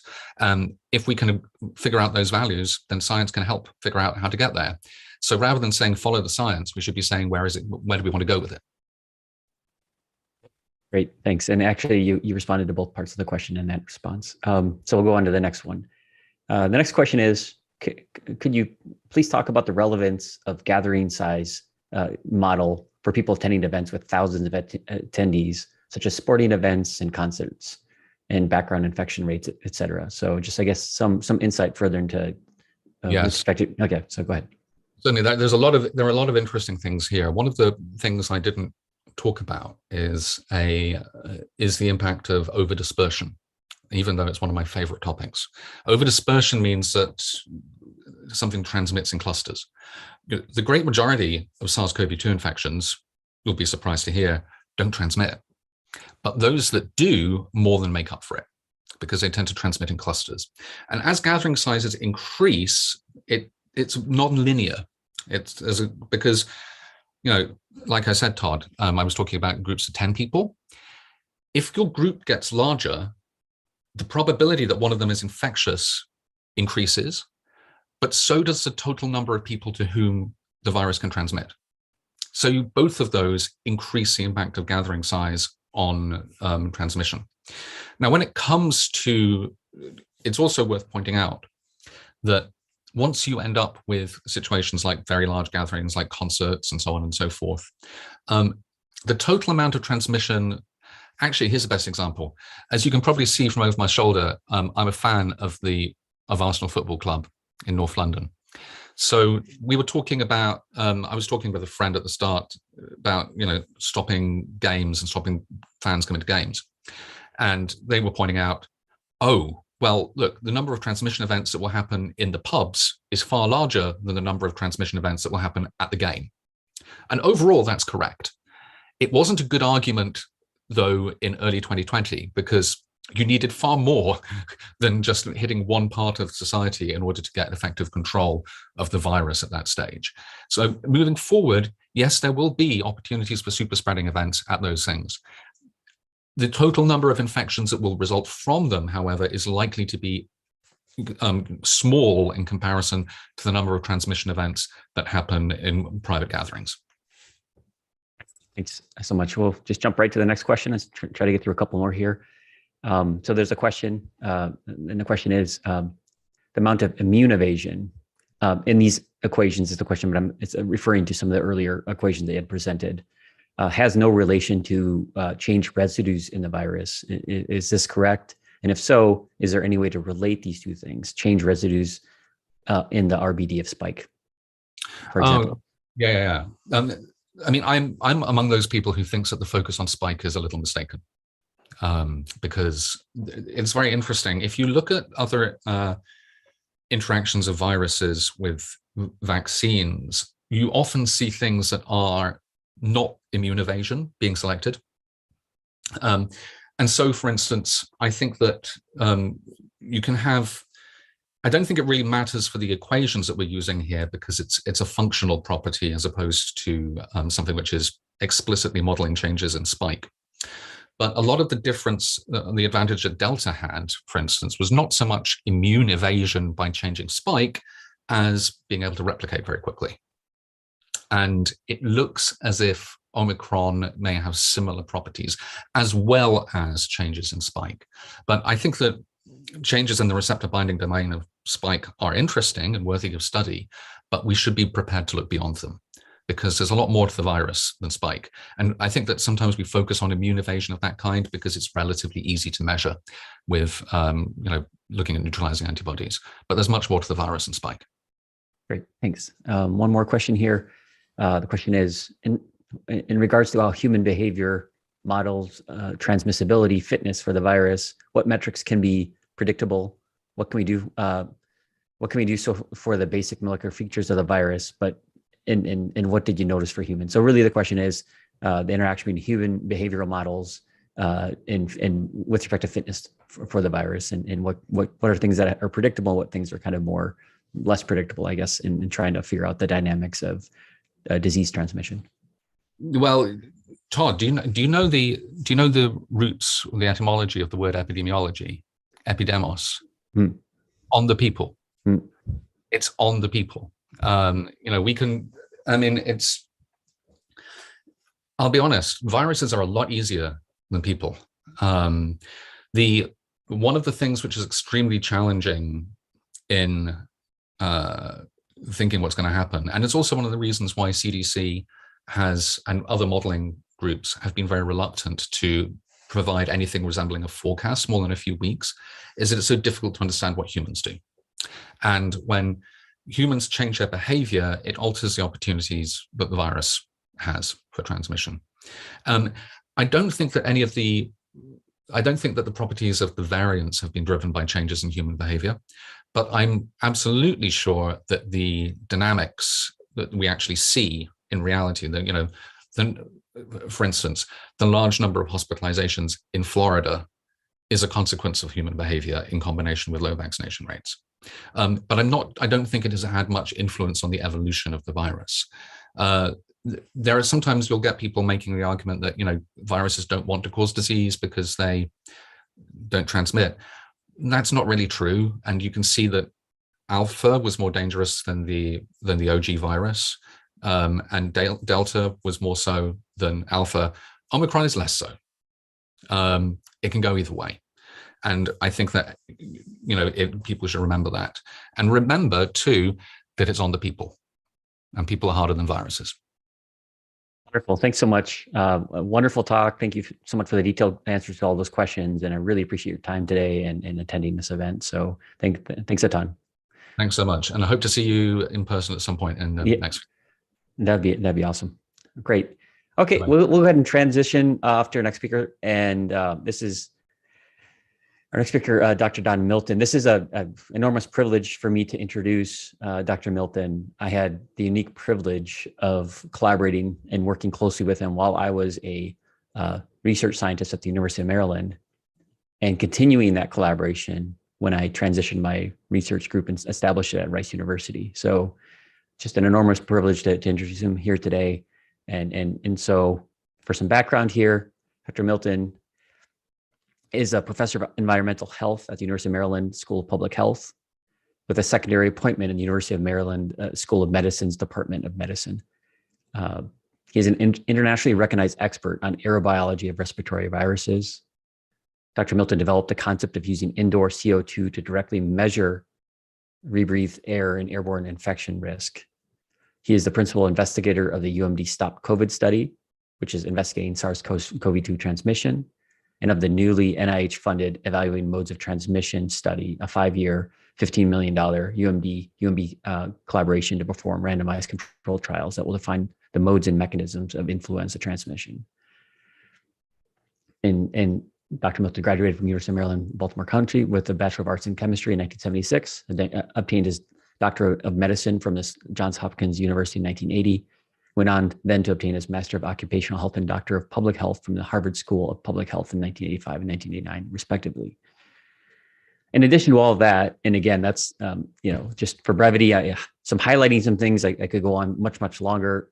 Just his expertise couldn't have been more relevant to helping us get through the last 2 years with respect to viral transmission and understanding the aerobiology. So without further ado, I'd like to introduce Dr. Milton in this talk titled Airborne Transmission and the Future of Non-Pharmaceutical Interventions. Don, please take it away, and thanks again for joining us here today. Thank you so much, Todd. It's quite an honor to follow these amazing talks by the two previous speakers. Peter and Bill have made amazing contributions to our understanding of this pandemic and raised a lot of really important issues. Transmissibility is what I've been focusing on in terms of what's the role of aerosols. And what I'm going to do today is, given that this is a 2-year anniversary, and a little bit like in the vein of the last talk, is to talk about some of the history of how we got to where we are And then think about, where do we go next? And what are non-pharmaceutical interventions that can take us beyond simply doing lockdowns? How do we do them better and more effectively? So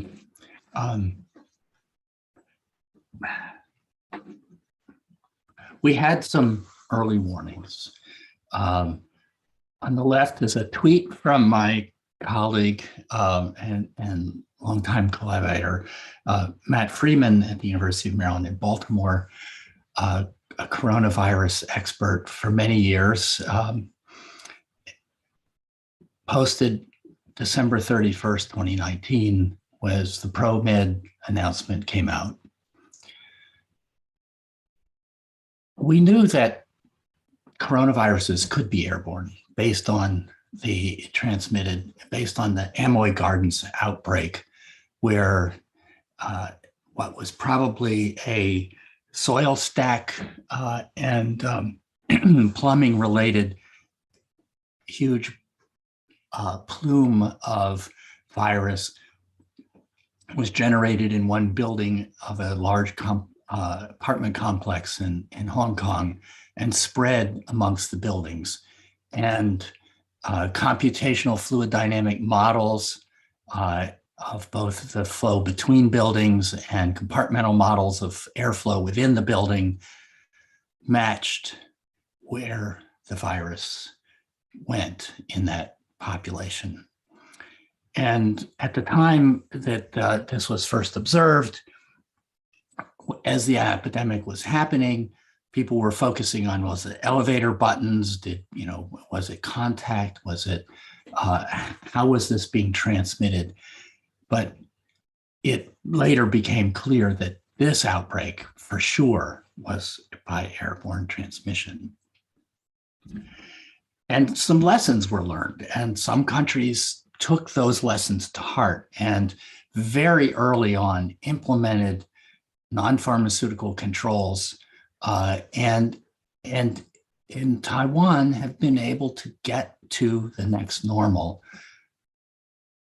that we are still striving to get to.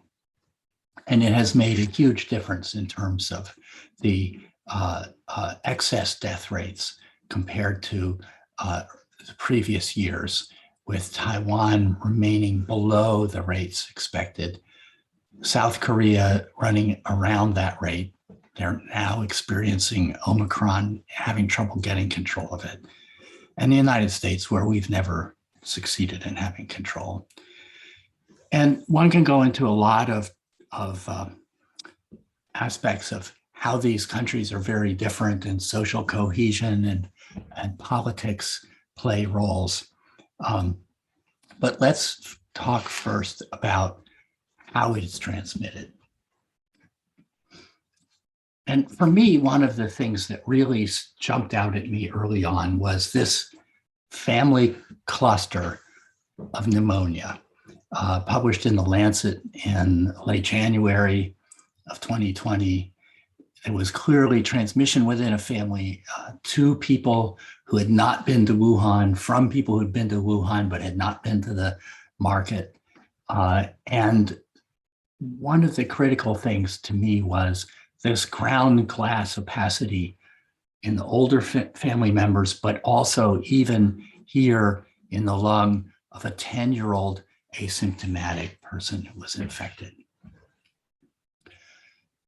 When I looked at that, I thought about, well, where is this? And I checked with my pulmonary radiologic colleagues, and indeed, the ground glass appearance is suggestive of a pneumonia, especially in small airways. And we know that the small airways, we've known this now for over a decade or two, that the small airways are not held open by cartilage and they can collapse. And when they collapse, there's a fluid film that forms as they reopen, and droplets, tiny droplets that become what are traditionally called droplet nuclei as they are exhaled, are generated and exhaled with the next breath. If these small airways are where infection is happening, we know that aerosols can be generated from them. And we know from studies also done in Lydia Marlaska's lab that these small particles, which stay suspended in the air for a long time, are generated from these film bursts deep in the airways, and that larger, somewhat larger particles are generated by vibration of our vocal cords, and then oral speech movements can generate large droplets. But these droplets don't just expose people within a few feet. They can travel a long distance. A 5-micron particle at the typical indoor air velocities when windows are closed can go as much as 100 meters before it would settle out of the air. If you have high velocity because you have fans going, you could go 400 meters. And even much larger particles as big as 30 microns can travel quite a distance. So some of us in this community that study this, myself, Lindsay Marr, and others, were quite concerned and began posting in January about this problem, that we need to be thinking about aerosol transmission, not just droplets, not just washing your groceries, washing your hands, and staying back 6 feet. And we then had the evidence that transmission could happen from somebody who didn't have symptoms yet.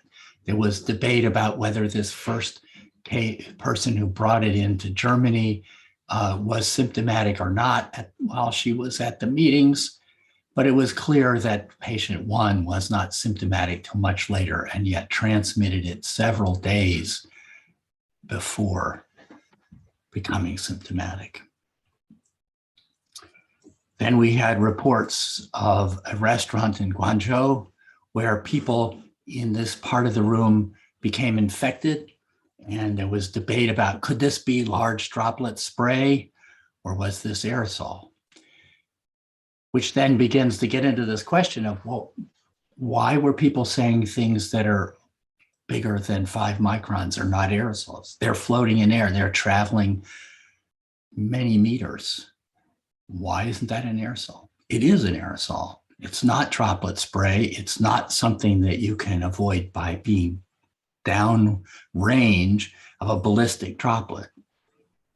And later, Hugo Lee's group at Hong Kong University showed that the air circulation patterns in these rooms were such that the high exposure to aerosols was in this part of the room because there was no exhaust ventilation at that time.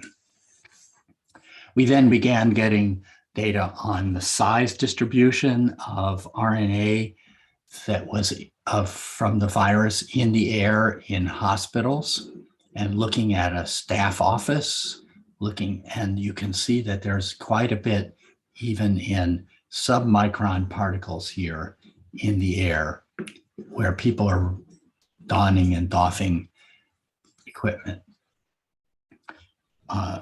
Sandarpa and his group at Nebraska, studying one of the first cases in the US, found that they could also pick it up in the air, including in personal air samples worn by staff, were the most likely to have it and have the highest concentrations.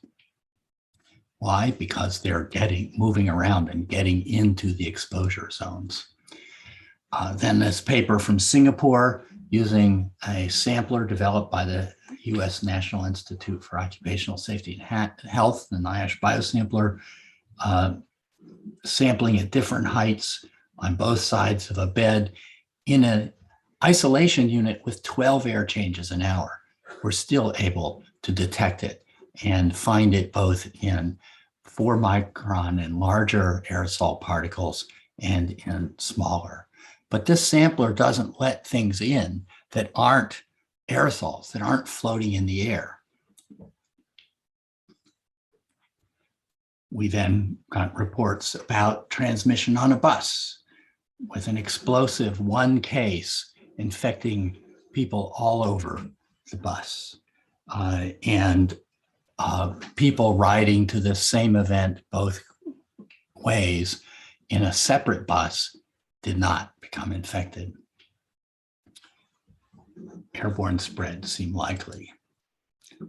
In March, we have the infamous outbreak at the Skagit Choir, where they were one of many choirs still practicing at that time, but they propped the doors open so people wouldn't have to touch the door handles. They used various other droplet precautions, including setting their chairs farther apart.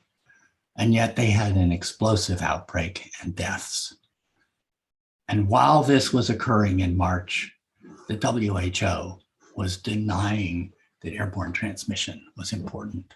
Why? Because of an old adage that, well, you don't want to scare people. What we need to be doing is empowering people with information. Then John Lednecki in Florida, using a new sampler developed by Aerosol Dynamics in Berkeley, with two samplers in a room, was able to pick up virus and not just detect the RNA, but to grow the virus. And there's been criticism in some quarters of saying, well, they just showed this cytopathic effect, but it could have been something else. But in fact, they did the right thing. They also measured 4, 7, and 10 days post-infection of the culture, the RNA copy number in the culture, and indeed showed that they were having cultures that initially had nothing detectable in the supernatant, where it became detectable and the copy number increased and the CT value decreased. Further reports of restaurant transmission with transmission at about 21 feet across the restaurant, following what appears to be the airflow direction. And airborne transmission in a church where the singer in the choir loft, who was the only person in the choir loft, infected all of these people down below and across a large auditorium. So in August, Kim Prather and I met with the leadership of NIAID to talk about this. We talked about how using breath measurements for influenza, we had shown that masks were very effective. We reviewed, again, this paper from Nature Medicine, published in early April, and having been cited previously by the National Academies in a letter to the White House showing that for seasonal coronaviruses, masks appeared to be very effective, and talk about the difference between ballistic drops and aerosols of various sizes and where they deposit in the lung. Using the Gesundheit machine device that I have showed here on this previous slide that we had used with flu, a group in Singapore used it to study in SARS-CoV-2. I'm sorry, getting ahead of myself. This is another critical piece of evidence about aerosol transmission from Michael Klampus and the group at Brigham and Women's Hospital, showing that they had sequence confirmed transmission despite the use of masks and eye protection to healthcare workers from patients or from another healthcare worker. And sometimes the index case was not masks, sometimes they were. The healthcare workers were using masks, surgical masks and eye protection, and yet became infected. This is similar to what was the wake-up call for Japan, where they realized that a large number of well-trained infection control people who went on to the Diamond Princess and knew what they were doing. They knew how to wash their hands and how to wear their surgical masks and face shields, and yet they also became infected. That this has to be an airborne transmitted infection. So using the Gesundheit 2 in Singapore, Kristen Coleman and Tom Kwok Wai showed that breathing, you could produce, you could detect virus, talking and singing, and that there was a larger fraction of the virus in the fine aerosol fraction than in the coarse fraction. We then, using the Gesundheit 2 here in Maryland, also studied about 60 COVID cases. And what we found was that about 20% were shedding detectable viral aerosols. But when Alpha arrived, just about everybody everybody that we studied was shedding detectable virus, and the amounts of aerosol were increasing, suggesting that the virus was evolving to become more efficient at generating aerosols.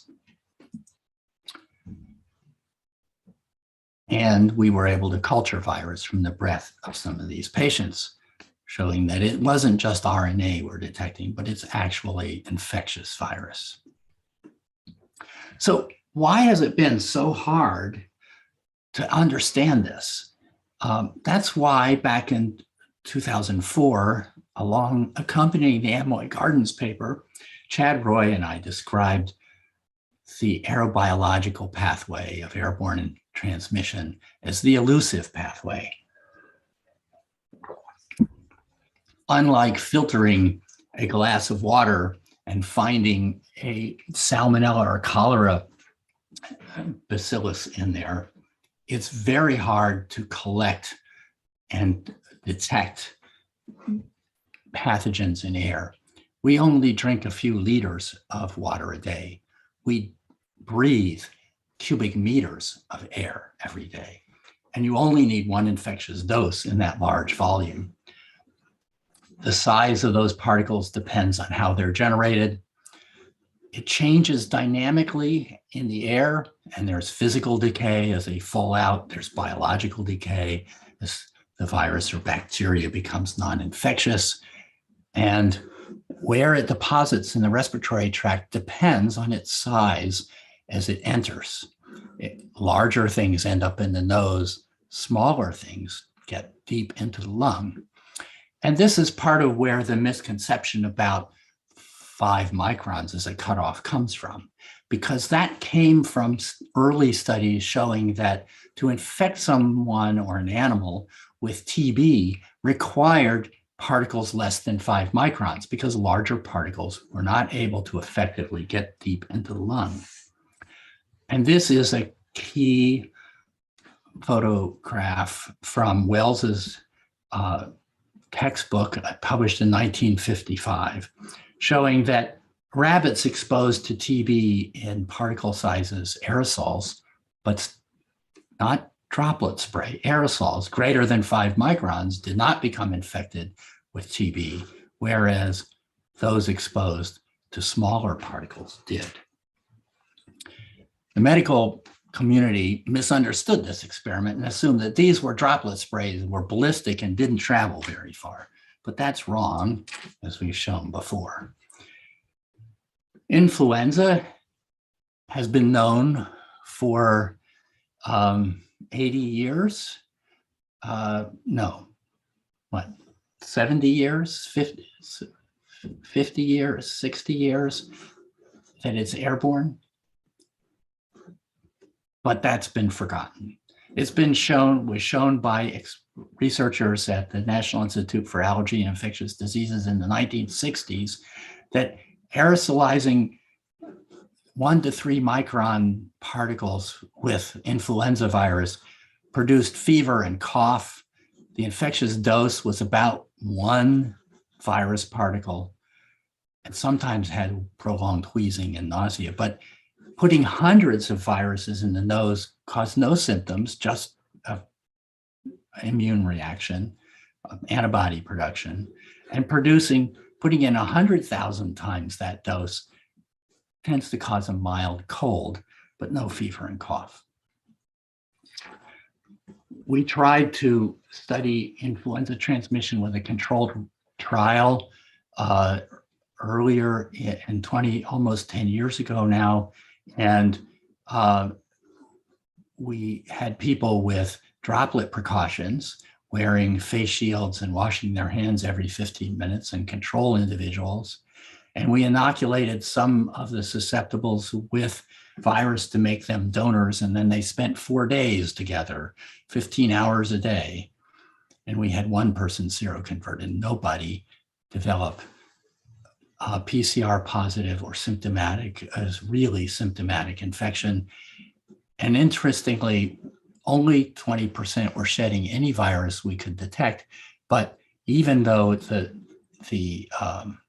CO2 and ventilation were moderately poor in the room, about 1,500 parts per million, we could not detect any influenza virus in the air in the room, whereas it's easy to detect in the air of a college cafeteria or a medical clinic during flu season,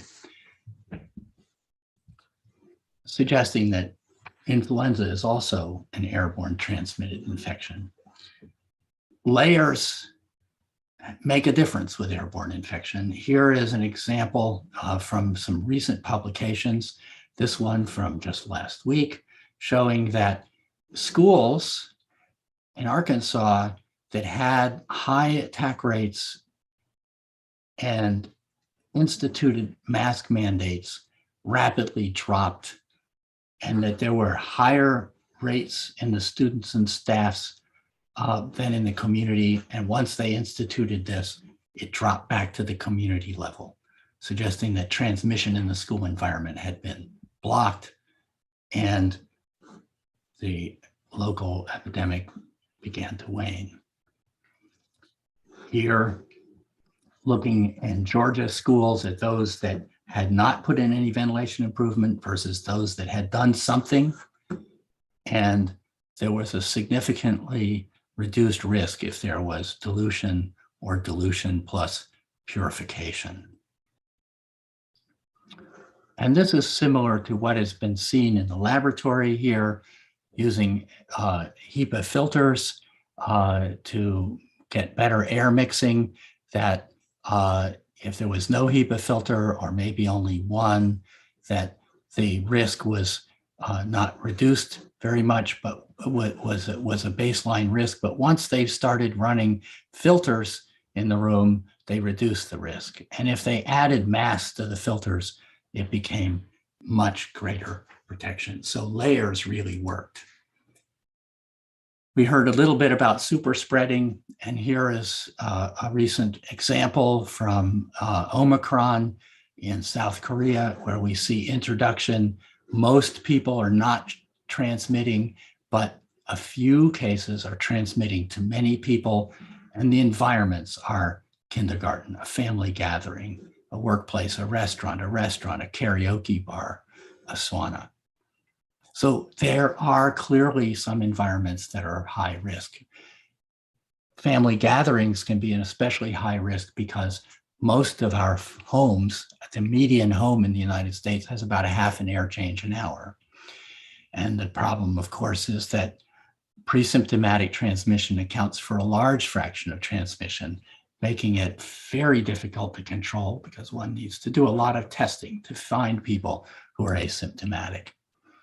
So what can we do? How can we improve this situation? Well, one is to put in a hierarchy of controls. And in the context of a virus, engineering controls, we can isolate people from the hazard. One of the things we can do is ventilation. And the nice thing about this is that it's automatic. It doesn't require people to do, the occupants of the building, to do anything. The building owners and managers do need to do something. And that is potentially a much smaller group of people that might be motivated in order to be able to keep their businesses and schools open. We've heard how masking has become a political issue. So is vaccine.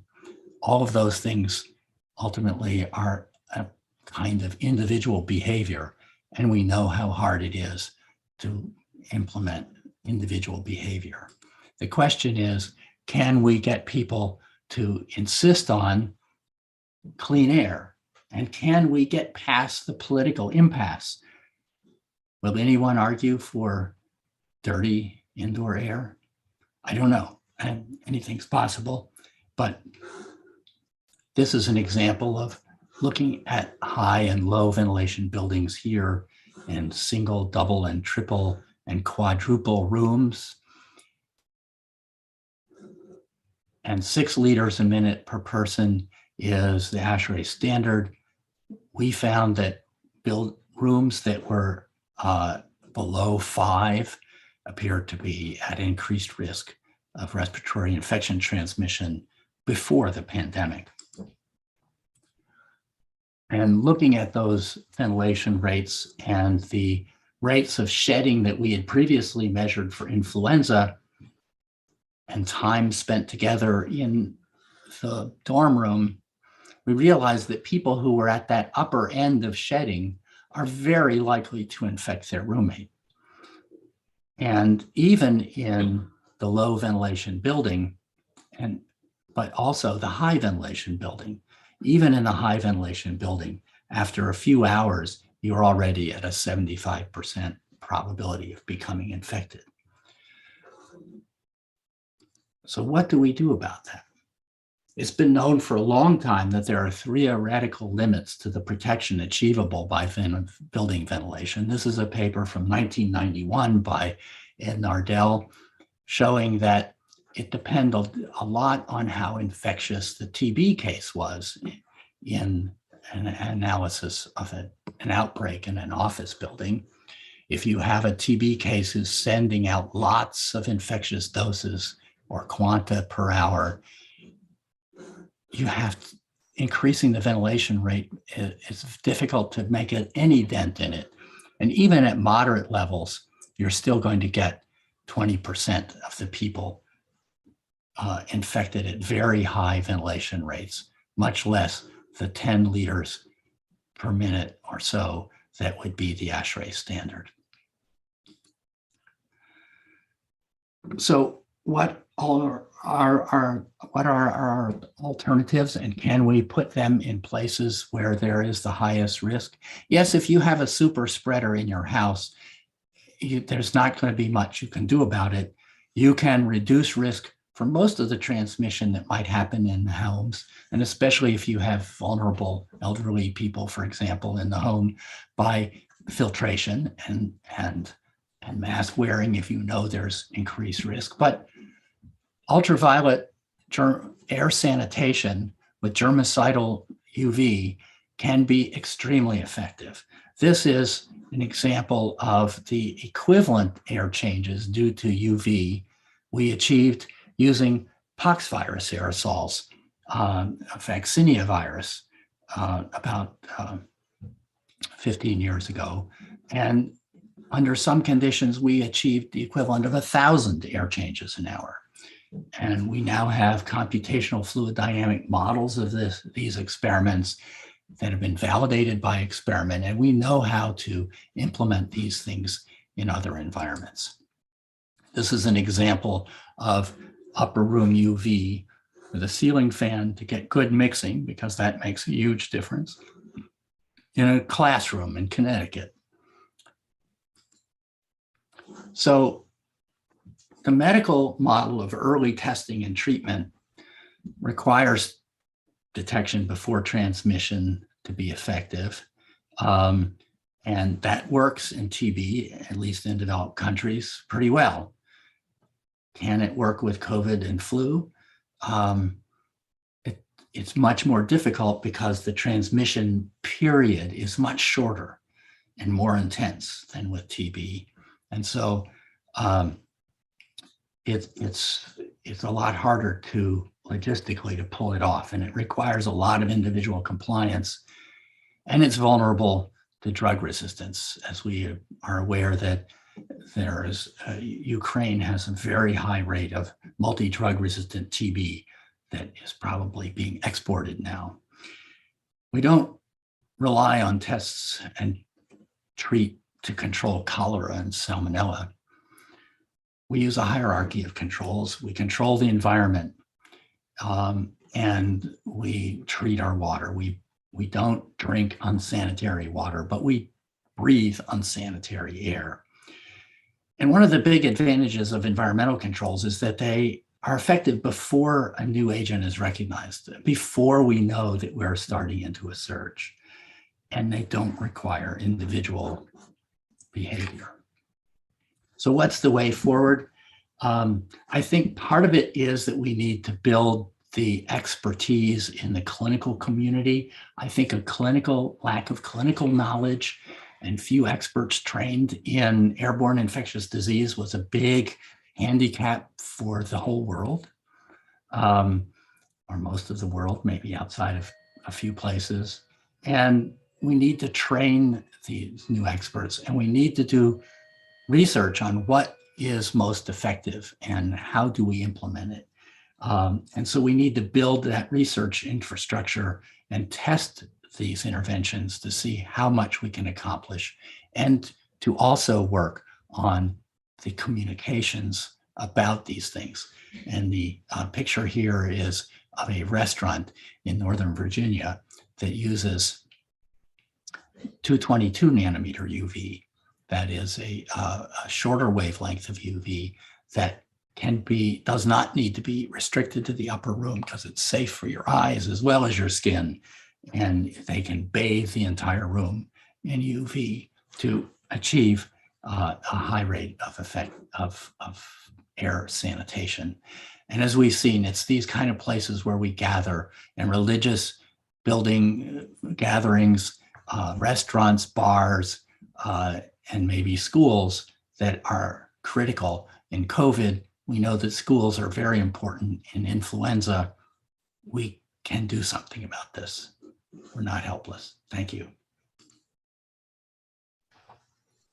Much, Don. That was wonderful. Really, really interesting. I mean, I could go on. We could have a conversation now for a while, but I'll get to the audience questions, given we have keep things on schedule here. So the first question I have for you is from the audience is, to what extent have advances in understanding of how COVID is transmitted led us to reevaluate transmission models of other diseases?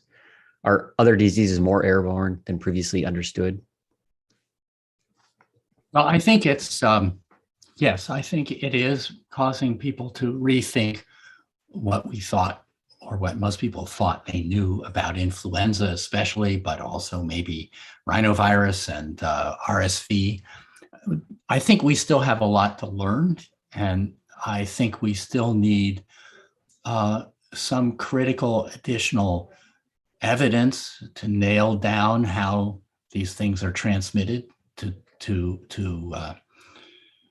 I worry that as this pandemic recedes, that people will get complacent again. Measles was understood in the 40s to be airborne, but after we had a vaccine, people forgot about it. It wasn't until some CDC studies done in the 80s that textbooks began to change. When I was in medical school in the late 70s, measles was still not an airborne infection. So we need to establish the concrete scientific basis for these infections, understanding how they transmit and what particle sizes are important and what interventions really work. Thank you. Second question here is as follows. CDC's latest COVID scientific brief from 2022 still says inhalation of respiratory droplets without any mention of aerosols. Could you speak to why they are neglecting explicitly state aerosols and or why this is problematic? Yeah, I think by saying inhalation, they certainly are implying that it's aerosols, but by fudging it by saying respiratory droplets, I think they end up confusing people, and it gets back to that media communications training that we need. I think part of it is that there are still centers of resistance within the physicians and scientists who are very old school infection protection and control in CDC, much like we've seen in many parts of Canada, where denial of airborne transmission has been a major theme throughout this pandemic. That's why we need the solid scientific data. It seems crazy to be doing randomized controlled trials of transmission, perhaps to many who are convinced by the data we have. But without that, we're still going to have people resisting it. And we're also going to have building managers who don't want to spend the money on fixing their buildings. Great. There are a few more questions here. I will share those with you just to keep us on schedule. Wonderful talk, wonderful answers here, and I really appreciate you joining us for this symposium today. Thanks again. Thanks, Don. Okay, well, with this, we're gonna just kind of keep going. I'm gonna hand it over to my co-moderator, Dr. Angela Wilkins, and I will just let her take it over from here for our next speaker. Hi, everyone. It is my pleasure to introduce Dr. Lauren Hopkins. Dr. Hopkins is the Chief Environmental Science Officer for the City of Houston. She is also the Chief of the Bureau of Community and Children's Environmental Health for the Houston Health Department. And then she is also a professor in practice here at the Rice for the Department of Statistics. Her talk today is titled Establishing, Maintaining, and Growing a Wastewater Epidemiology Surveillance Program for the City of Houston. Lauren, thank you so much for doing this today. Thank you for inviting me.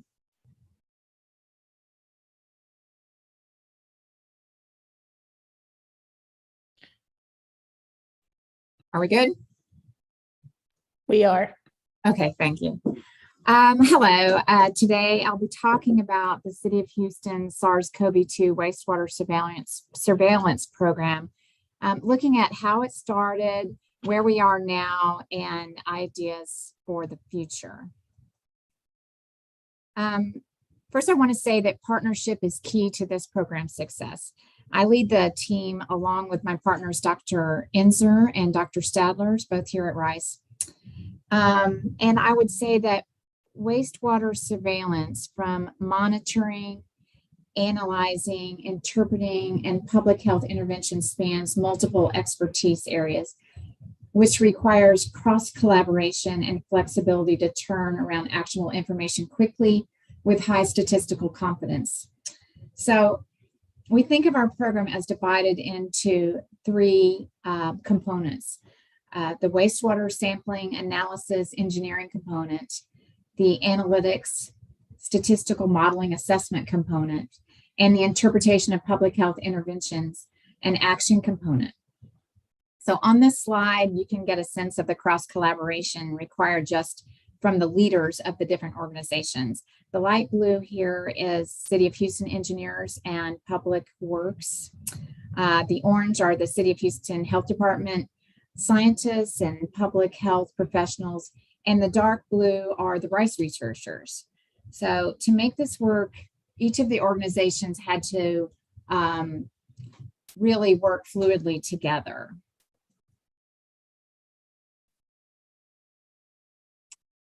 And to get to this point, there are many other researchers, like many people spent time on this.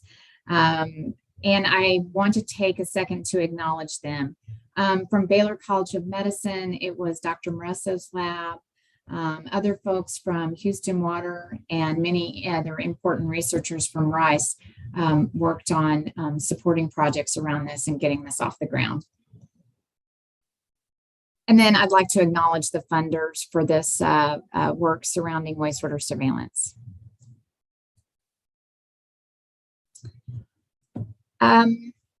So to start, what is SARS-CoV-2 wastewater surveillance?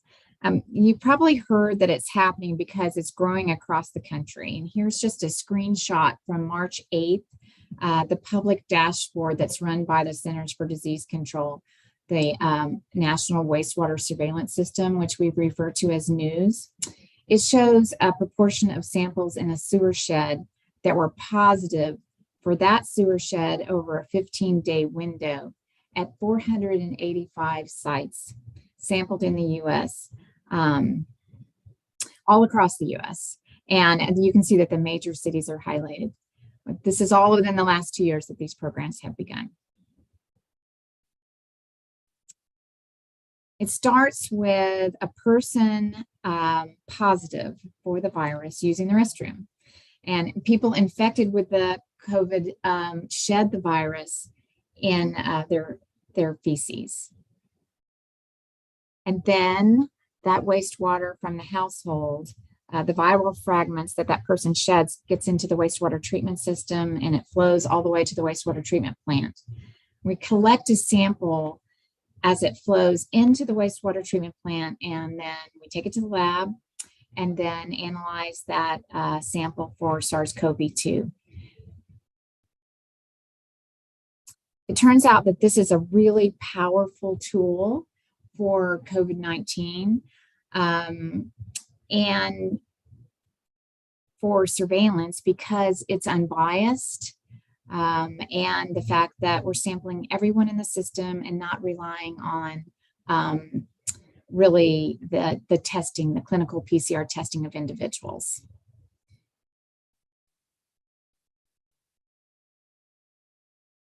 So how do we bring SARS-CoV-2 wastewater surveillance to Houston, and what does the program look like now? Here's a timeline of the development of our wastewater surveillance program. In blue and are the wastewater surveillance actions that we took. In orange are the big pandemic moments in our city. And so the city shuts down first on March 2020. And then I actually started discussing the use of wastewater surveillance for monitoring of the virus in April with Dr. Stadler and Dr. Enzer and Dr. Moresso. And then we bought our first sampler when, right then in that month, and began sampling in May. And it took about until July of 2020 until we were confident enough in our data to start using it for actual decision making. By December 2020, we were sampling at all of these locations across the city, with most of the samplers actually going online in May 2020. And we sampled from 39 wastewater treatment plants. And on this slide, you can see the colored, the different colors represent the sewer shed for those wastewater treatment plants. They cover the whole city. And then we also sample at 75 manholes, and that's to look at individual, the status of whether there's a virus or not in an individual location at a specific address. And then we sample for wastewater at 63 lift stations, because in a sewer shed, as you want to move waste along, there are lift stations. And to look at a more granular level, even in the wastewater treatment plant, we actually look at the 63 lift stations. So this is a very huge undertaking. And that's why all that cooperation is important, or at least some of it, because logistically, you can imagine doing this every week is an intense effort and requires a lot of coordination. I think it's probably the largest system in the United States. I know of a few other cities that have implemented programs, and I'm sure many will be coming online. But right now, I think just to give you an example, there's 3 wastewater treatment plants being sampled in Chicago, 7 in Denver, and I think about 7 in Buffalo and 12 in the Bay Area. So far, I think that this is the largest system and has been going since, again, May of 2020. So what does our weekly process look like? Right here is the beginning of the process. We have a 24-hour composite influent wastewater sample that we're collecting, again, from those 39 wastewater treatment plants. Houston is a large city. These wastewater treatment plants serve over 2.3 million people. And then we also sample for these manholes in the lift stations, as discussed. So, but in terms of the wastewater treatment plants, Every Tuesday, we collect a sample. It's begun on Monday, and that represents a 24-hour sample. Those samples are picked up and they're distributed to 2 separate laboratories, which measure the amount of SARS-CoV-2 in the wastewater. And also we have variant tracking and sequencing that is done on those samples. We have these 2 laboratories. We've always run this program because of our really attention to getting the highest quality confidence in the data that we can. And the point of that is that we want to make very sound decisions with this science, with this new science and this data to inform public health decisions. So the 2 laboratories return their results. They come into a statistical model and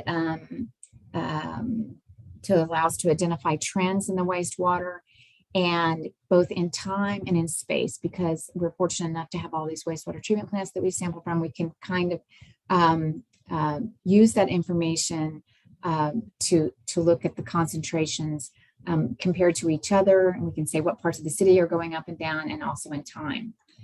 That data that comes out of the statistical assessment, which includes the viral load and the variants, goes to the health department to be used for intervention. I just described the current system, but it took a lot of work to get where we are today, and depended on this collaboration across 4 institutions. For example, we had to coordinate to get the data to these 2 labs, as well as processing the data, sampling the data, and splitting them for delivery. And then the data quality is really important. As I mentioned earlier, we're focused in the beginning on defining that standard operating procedure of how to interpret the data so that we could really be able to use it. This is a homogeneous sample coming in of wastewater. You can imagine how variable it can be in and of itself. So we wanted to control whatever we could control by refining processes and making them as accurately as possible with low detection limits and quick turnarounds. So we had these 2 labs working very intensely together to get at to where we felt we had statistical confidence and can use that information. So that the beginning, I think that was in May through July, were a lot of effort dedicated by these scientists that began this effort. So those labs, those 2 universities did separate analyses. They compared, we're able to look at, we split the sample, took it to each of the laboratories. Each laboratory took triplicates, or they split it in triplicate and analyzed it individually. They did within lab variation to refine their methods. They did between laboratory assessments, and eventually we hit on what we now feel are very confident in this analysis of SARS-CoV-2 for wastewater. And what you see on this slide is the top line here is the wastewater viral load, and the bottom is the positivity rate information. That was the clinical positivity rate. So after all this work, we were able to get reliable weekly data, as well as create reports of the data. So here is 6 months at the start of the program. Along the bottom, this is an example of the reports that come out that are really important to us. On the bottom, here are dates, and right here are the wastewater treatment plants by name. And you can see the blue is not very much viral load to nothing. And then you start to see the viral load. And this is changes in the viral load by week. This right here is the viral load for the city. And this is the positivity rate for the city. And again, this is in the first 6 weeks of our program. Right down here, each one of these light green lines is the measurements that are coming through time from each of the wastewater treatment plants, modeled with a statistical assessment, and this is the viral load for the whole city through that time. So this was the first 6 weeks, and that was very helpful, and this is the information that we were able to convey to the health department. And just in comparison, I always think that's amazing. This is actually where we are now. So this was what we saw just the slide before, and this is what we've been through and how we could see it coming. You can see the different colors, and we can see the idea of, looking at it spatially, looking at it in time, that we were able to use this information as we got it to make decisions and understand where we were.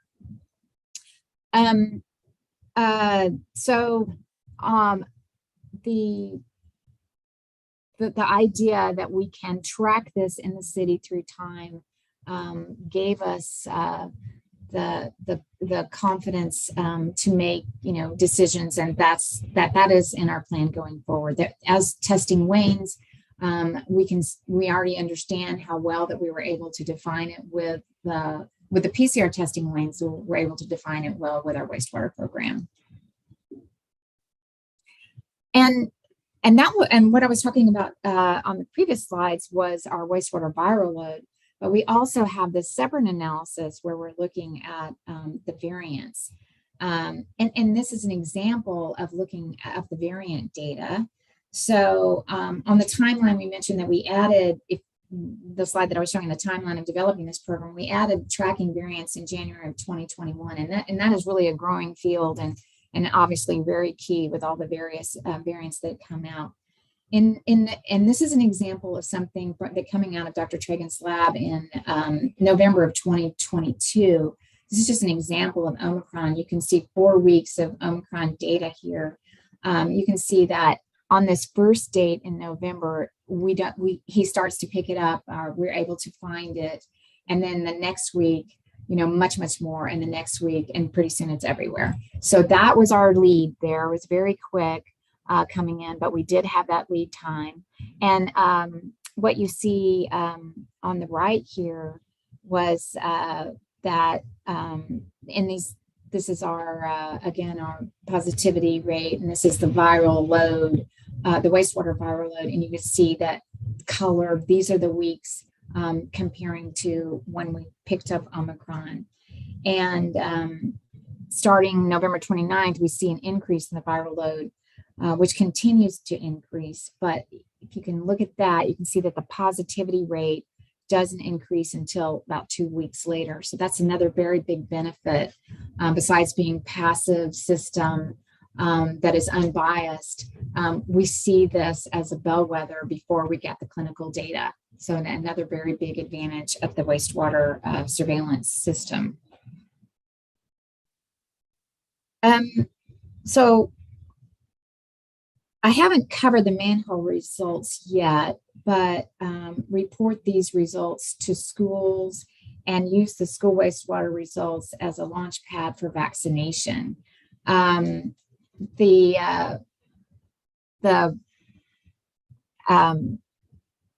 next step with our data is actually reporting all of the information to our to the health department leadership, after it comes out of the statistical analysis, to these outbreak teams and the manholes. That's where the manhole data information comes in. We also report that school data to the manhole, to the vaccination team to help encourage vaccinations, and we report it directly to the school nurses so that they know that if there is virus or not inside of their school, and that gives them on heightened awareness, and working with our strike teams to understand where the virus is in the schools. We also report it to the public through a dashboard that anybody can look at any time to see where the viral load is in their zip code, actually, and what schools where we're seeing positives for the virus. In terms of the zip code outreach, how we actually use some of that data, this is an example of what we do with the manhole data and the school information to really get awareness in the community about the viral load, like there is virus in your community, and also the information in respect to what is the positivity rate in that zip code and what is the vaccination rate. So although the wastewater data is a really key component, we always put it together with other data sources that we have so that we can interpret it together holistically and that they can support each other. So in this case, we have the percent of vaccination to reach 80%, which is our goal for each of the zip codes in the city, and where this zip code lies, 42%, and where the wastewater is being found in the elementary schools inside of that zip code. So that information taken together to be a launch pad for the schools to actually work as a place to really increase vaccination uptake through information and education, combining wastewater testing and the vaccination rate in that school.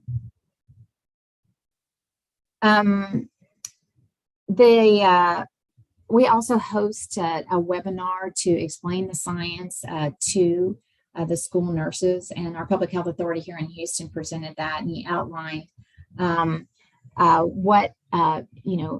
explaining where the data comes from, what wastewater surveillance is, how they can use it. So this is on top of all the other things the school nurses are doing to help protect the children in the schools during the pandemic. It turned out that adding this one particular thing was really helpful to them. They felt that learning about this and being able to use this information when surveyed, that they thought that it was very useful and wanted to learn more and wanted to keep getting that information. And lastly, I wanted to mention how you can get the wastewater results. I described this dashboard previously. This is how Houston provides the information to the public. It's by wastewater treatment plant, by zip code level. We provide the viral load, the positivity rate, and we also provide the unvaccinated rate, again, so that the public can stay on top of that. So really the scientific information that is gleaned is disseminated on these four or three really key ways. The first one is to the leadership of the city. And so when we're in a peak or something, we're really watching it. The Public Health Authority knew the weekend of getting the data and reported that to the mayor. And then the mayor had press releases and media events on the Monday of the week. And then we used it for our leadership internally in executive team meetings to make decisions. Then it went to the ranks, which would be more the leaders of the strike teams to go into the nursing homes, the schools, into the neighborhood to increase vaccination sites. All that was driven by prioritization based on the wastewater information that I just showed you, coupled with a positivity rate. And that is how we use the information in time and in space to make decisions. So what's next for wastewater surveillance? Just want to say that we feel like we've had such a positive experience with it that everyone, the leadership in the city wants to keep it around. We have this really wonderful network, and we intend to keep monitoring with it. We find it to be very helpful, and we're looking for expansion to other viruses and pathogens and to track for public health and add as that extra piece of information in passive surveillance. And I wanted to just show you the slide so you can understand. We saw how many people were involved in it, and right now we've got it down to this cost. For us is very cost effective. If you can think about all the efforts that's been spent on outreach and testing and things like that, this is $0.01 per person for the program on a weekly basis. And it's providing really helpful information. Now, of course, the costs in the beginning were higher because when we first started talking about it back in, let's say, April of 2020, with the various scientists, we're very lucky to have the academic institutions to partner with. It really was in the research realm. And I was nervous I wanted to look into it. We were very busy at the health department and work with the researchers to see if we could get it up to speed. We knew it had potential, but to get it up to speed to actually get to the point where we could use it for decision making, really effective decision making. And so those few months in the beginning were really key. In addition to the two laboratories working together and the time and resources spent on that work, we also, some of those researchers that I mentioned on the beginning of the slide that I acknowledged, just worked on separate special studies to make sure that the data were high quality. Just really, so costs were associated with that. They looked at were we going to have issues when there's temperature changes in the system because we have really hot summers here and cooler winters, but would we be able to compare in time a sample result taken at a wastewater treatment plant in different seasons? Would we have trouble because the wastewater treatment plant, some of them are leaky? We have a closed system for our sewer, but if there was rainwater coming in, would that affect the answer and then potentially bias our intervention? So we had researchers looking at that. We had researchers looking at the residence time in the system. Some of the wastewater treatment plants are very large. And so if a sample, you flush a toilet on the very far side of the system and there's a residence time, and by the time it gets to the sampling point, has it decayed? So is a wastewater treatment plant concentration sample at one wastewater treatment plant that's very large comparable to one that's smaller that has smaller residence time? So lots of independent and whether the sample should be grab or composite. So these kind of things were addressed early on, and so that those costs are not involved in that we're building on that from here. But this is the cost to run the system weekly now, and so in our mind very cost effective compared to the actual other programs for surveillance. And these are the costs by lift station, by manhole and lift station, and these are a little bit higher, and that's because we're looking at a small community, and so we're doing the exact same logistics, sampling and analysis, but it's spread over a smaller portion of the people.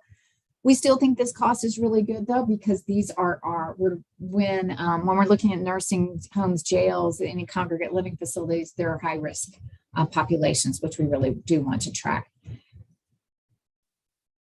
And in the future, these are some ideas of what we're looking at, wanting to use our system to track, and things that we're exploring. These are, other targets. As you can imagine, the sample we think will be the same. We have the same sampling team, the same number of people. We've already purchased our samplers, so a lot of the hard costs are there. It will be adding the analytical cost. And then I think that, as I described to you, getting that procedure down to be really as good as it can be at understanding the concentration in that sample, given that we already know that there'll always be other variations that we don't have control over. So there will be that process that we'll have to go through to really get confident with that. But we're hoping that we can add to that. We have been working on one other constituent that we track in our wastewater. This is flu. I wanted to share with you the flu results. Again, this is the list of schools where we analyze in the manhole the wastewater sample, and the purple designation here is that flu was detected in these schools. And so these schools are sampled once a week. The school nurse gets the information that there was flu found in their school within that week, or no longer than 1 week after. So it's very actionable. And we hadn't been detecting flu early on, but as I said earlier, we combine the wastewater information with our other health surveillance systems, our disease surveillance systems, and our real-time outbreak disease surveillance systems, and use that together to make interpretations. On the right here is our something from our disease surveillance outbreak system, where we're monitoring the number of discharges from the emergency department with diagnosed influenza. And so back here, when we really weren't finding much flu, turns out there really wasn't much flu out there in the world. And as we see it ticking up, we are starting to see it in the schools. And so as we move forward, we will be tracking both of these metrics together to provide us, better and high quality information. And that's all I have. And thank you for letting me talk with you this afternoon. Hi, Lauren. Great talk. We have several questions here. I don't know if you want to stop sharing screen. We can see your Yes. email right now. Yes, I do. Thank you. No problem. You mentioned being able to extend this to other pathogens. Do you have any plan to be able to use these techniques on unknown pathogens? We do have that desire to do that, and this disease surveillance system that I talked to you about is also run out of my group. And what we get is it's syndromic system, where some of you may be familiar with it. But so we get real-time feed from all of the hospitals, emergency departments in our area, and we're always tracking it for: do we see an increase in influenza-like illness? Do we see an increase in gastrointestinal? We have syndromics that we follow. And so what I would hope would happen is something like that. That's something that we have access to now, tied with the kind of work that Dr. Tragan is doing and Dr. Sadler is doing. And we can look to see, because it may be that when something is found in the wastewater, one thing we need to know is, does it actually make us sick?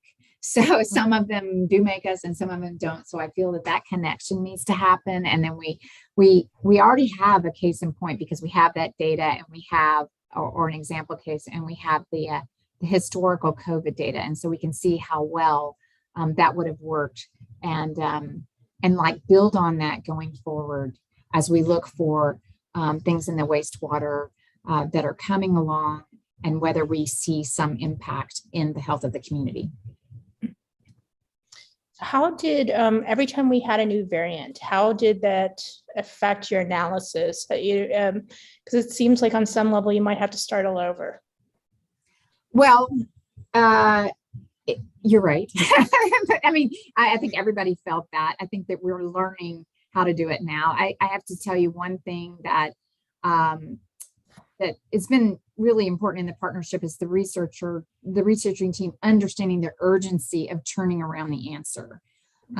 So we understood when a variant is in the pipeline and they're able to identify it, and even though a researcher would like to step back and make sure and look at that for a few weeks and then report, we can't do that. So they had to get their confidence up quickly. We acted quickly. When Omicron came in, we had started a new set of meetings internal with the leadership and with all this information, just focusing on how to pivot, because we did have the advantage of seeing it before it came.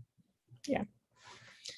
Your next question: if transmission is via aerosols, then shedding into stool is not required for virus continued survival. How will we know when an airborne virus evolves that doesn't show up in the wastewater? Does human influenza show up in the wastewater? Which, yes, it does. You said you. I think this question was asked before you answered it.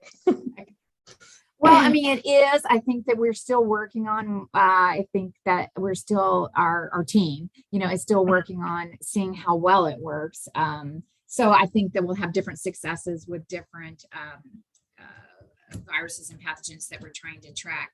But if it isn't in the wastewater, then it is not going to be a wastewater epidemiology topic. There will be other surveillance systems that we're looking for. Yeah. But I think that points to if you guys aren't detecting it and somebody else is, then that says something about the virus or the pathogen. That's true. That's true. Yes, we do have active systems now that we look for, concerns in the air. So. Did wastewater surveillance data show some characteristics of the region being monitored that are related to the transmission number of positive cases in that region?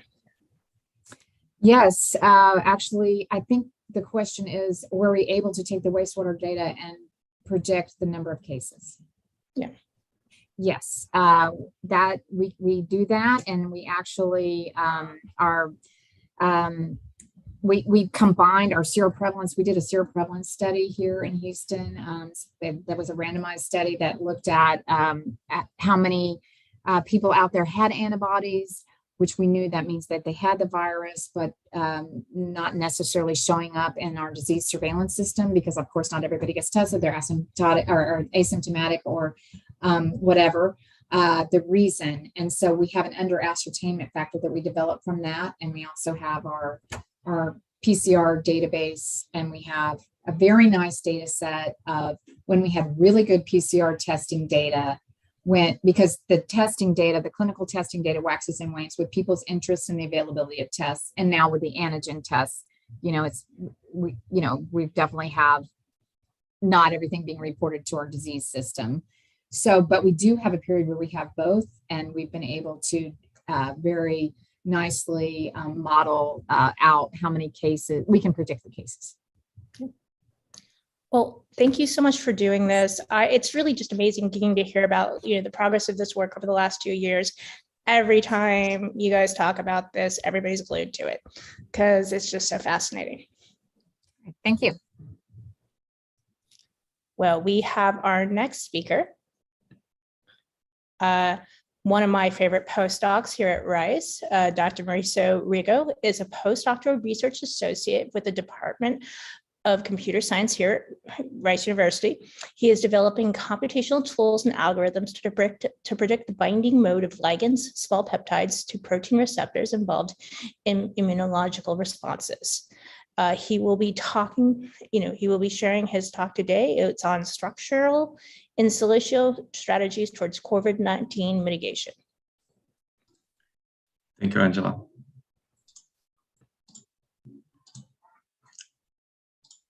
I hope you can all see my screen. Yes, we can see it. Okay, perfect. Okay, first of all, thank you very much for having me here. It is really a great pleasure and an honor to be among such amazing speakers today. And what I would like to show to you is a little bit about what we have been doing in our lab. And the title of my talk here is Structuring in Silico Strategies Towards COVID-19 Mitigation. My name is Mauricio, and I'm a postdoctoral research associate at Kavrak Lab. I'm on the computer science department from Dr. Lydia Kavraki. And I'd like to set a little bit the stage here about what I'm going to talk, because it's not exactly about epidemiology, but more in respect with the tools that we can develop, computational tools that we can develop and can be used for COVID-19 mitigation. So our lab, we are trying to do is these, like develop tools that are accessible to the community and that can be used to guide in vitro experiments and help to formulate new biological hypotheses. And among several tools, there are 3 that I'd like to outline here, because I will talk about those. I will talk a little bit about SARS Arena, and then I'll go to HLA Arena and DIN-COVID. And I'd like to start with SARS Arena. And the idea of SARS Arena, just to set a little bit, talk a little bit about the background, why we developed this tool. So we know that COVID-19 pandemic is caused by this novel strain of SARS-CoV-2. And what we have been observing during the pandemic is this fast-growing number of new variants and confirmed cases worldwide. So this is what's happening. Variants is coming like in waves. So as we can see in this graph. And one of the reasons why we have these variants is because the virus is evolving and is mutating. In one of these proteins that we have a lot of selection pressure is exactly a protein that is located on the envelope of the virus, the spike protein. So these proteins that are in the envelope, they are more prone to mutations.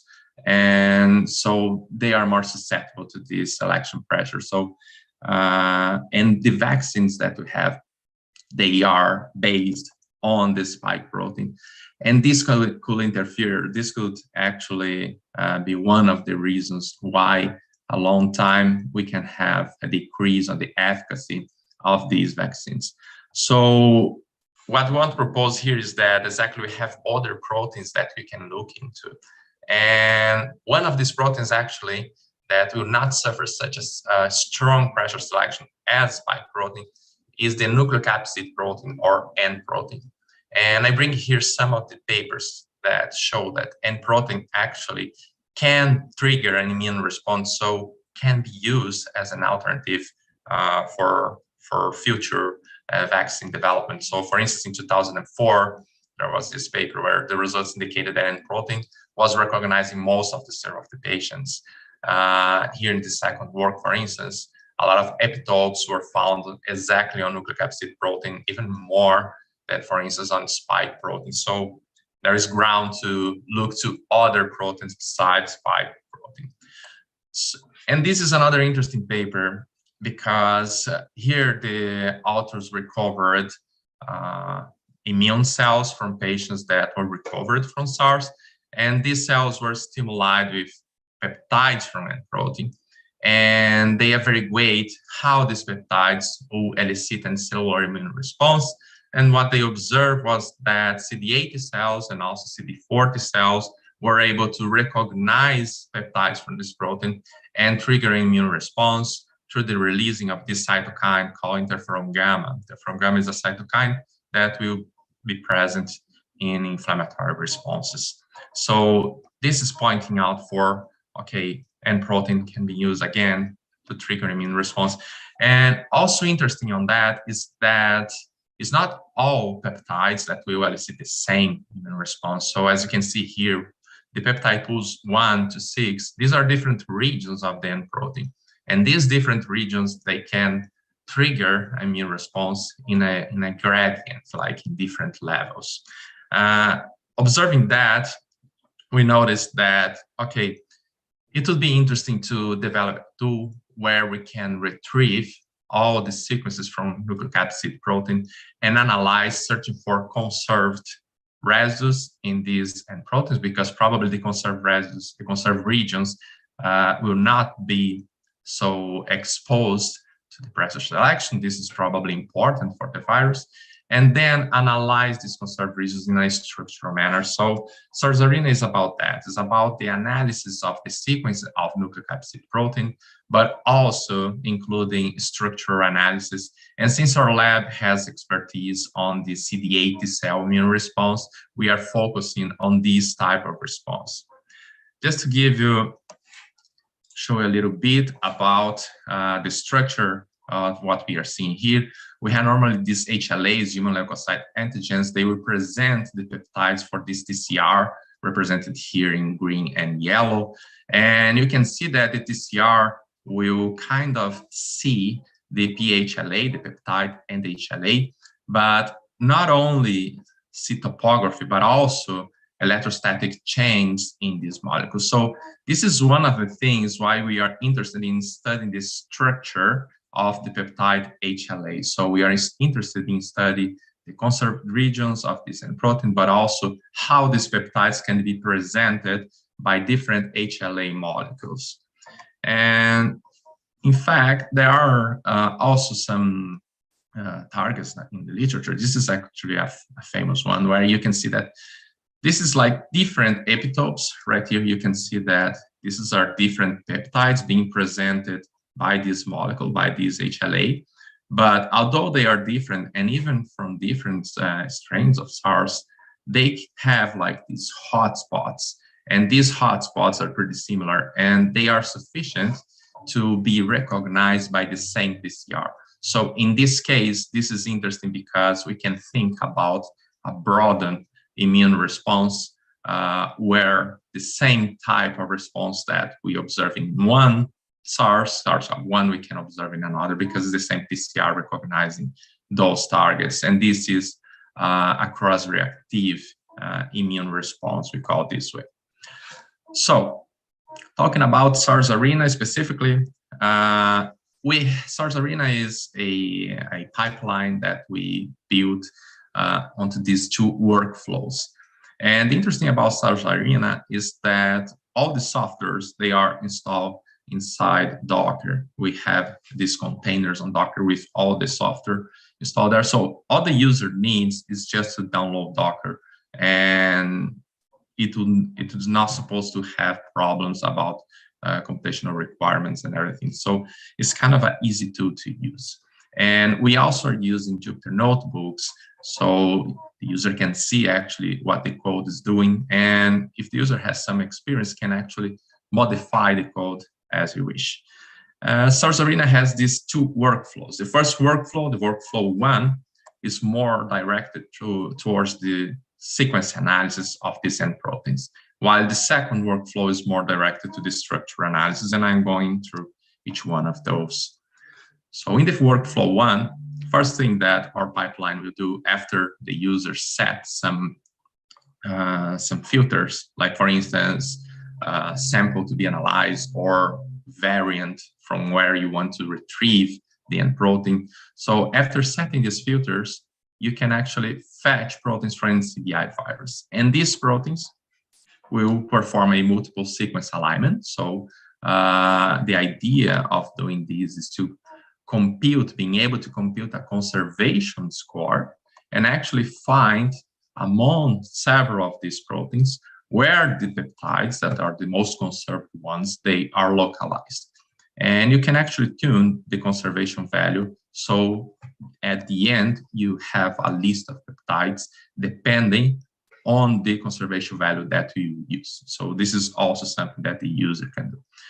After having this list of peptides, you can actually use in workflow 2. In workflow 2, the first input 1, is exactly the peptide sequence that you got from workflow 1 in workflow 2.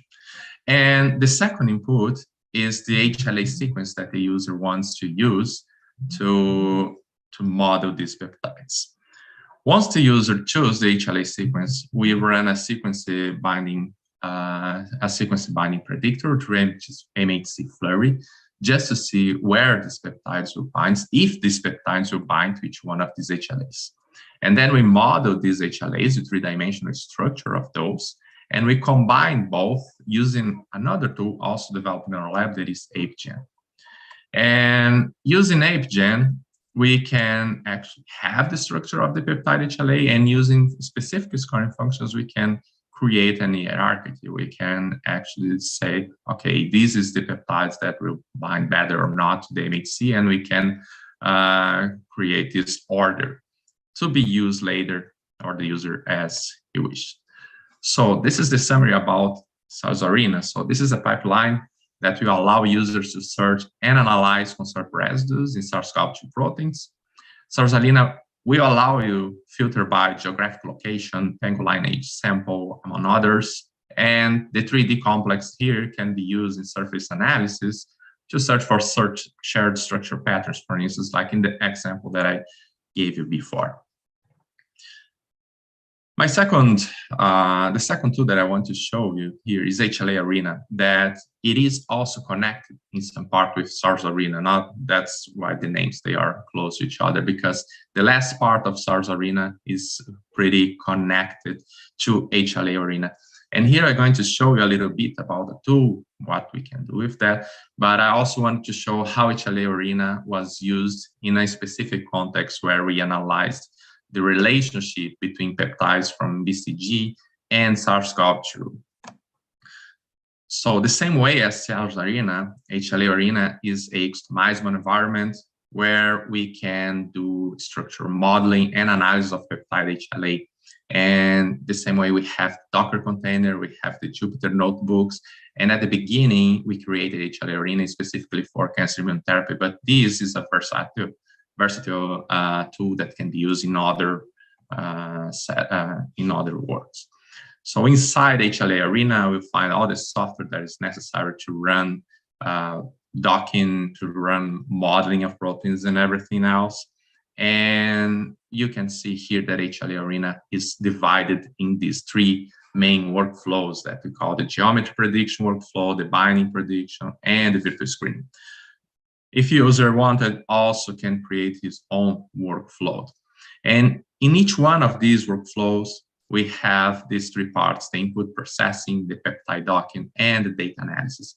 On the input processing, the HLA Arena will just get all the information that it needs, proteins, models, etc., fix that, and use that in the next phase, that is the peptide docking. And the data analysis can be performed all inside these Jupyter notebooks. And for what I wanted to show to you today, I want to focus in one of these workflows, that is the binding prediction workflow. And we use HLA Arena to study this relationship that I told you before about BCG and SARS-CoV-2. You may remember that at the beginning of the pandemic, there were suggestions, right, saying that countries with BCG vaccination programs could be associated with this reduced number or severity of COVID-19 cases.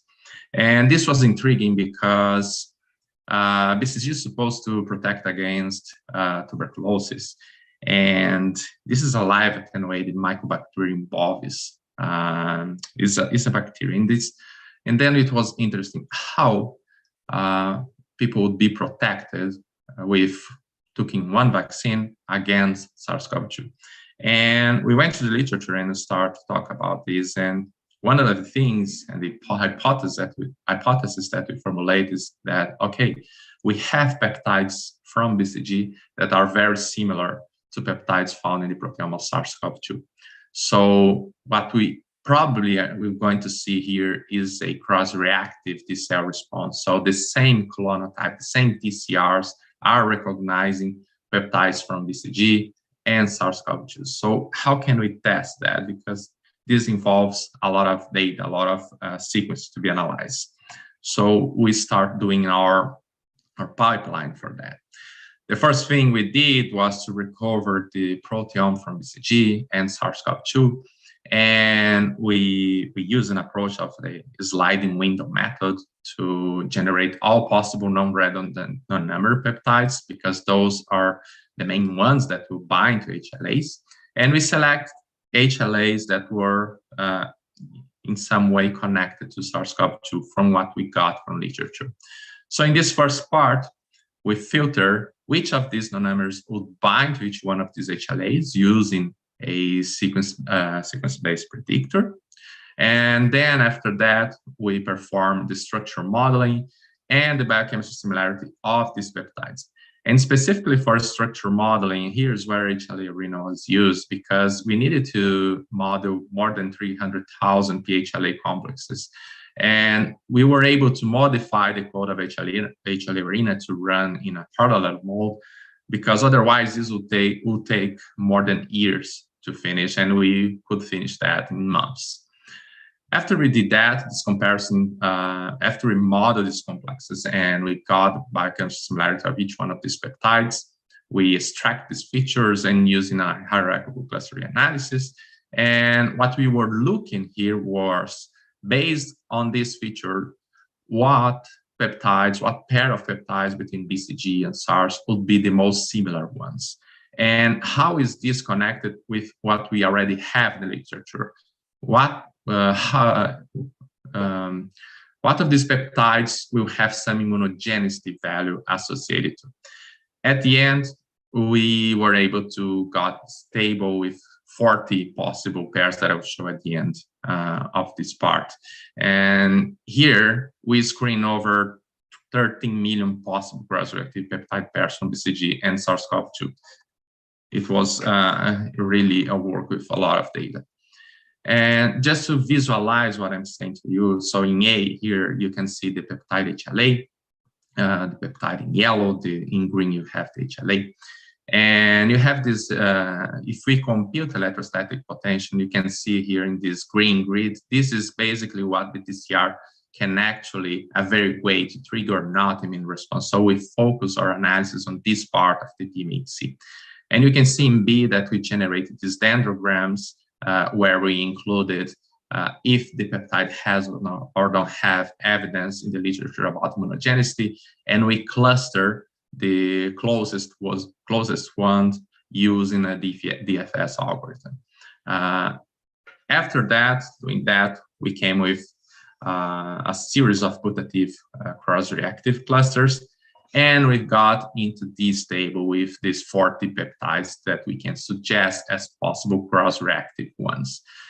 One thing that is interesting to observe is that if we see exactly to the surface that we analyzed, to the PHLA surface, which means the surface that the TCR will see, we can see the resemblance between each one of these pairs.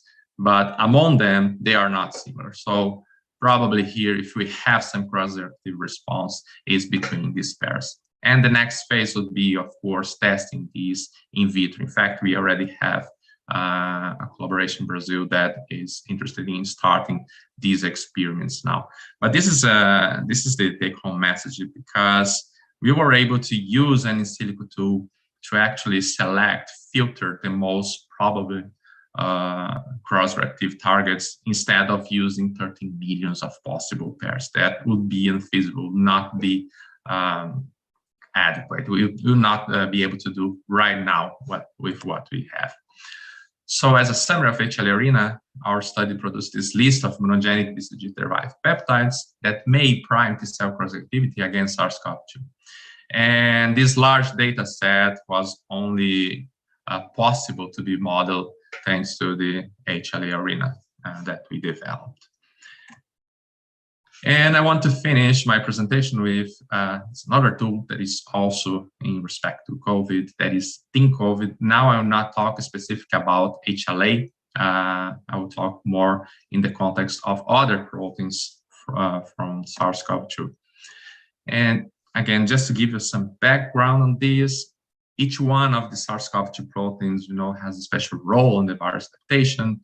So each one of these proteins can actually be used as a target for drug development.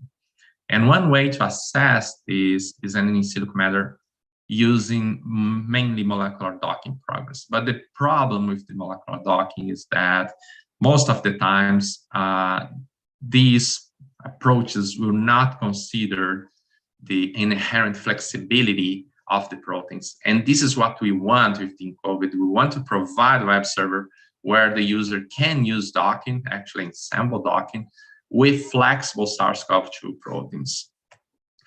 So just to graphically show what I'm saying to you. So you can see here in the right, this is one of the proteins that we have on SARS-CoV-2. This is the main protease.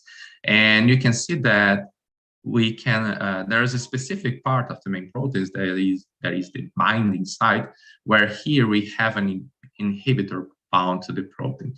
If we zoom in this part, you can see that if I superimpose several proteins that are found in protein databases of crystal structures, we actually will see that there's a lot of variation around this binding site.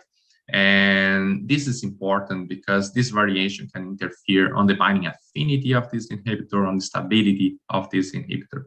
So this is what we are wanted to do here with ThinCOVID, account for this whole flexibility of the proteins. Of course, that without the tool, the user can do that, but there would be a lot of challenges to superimpose in the way.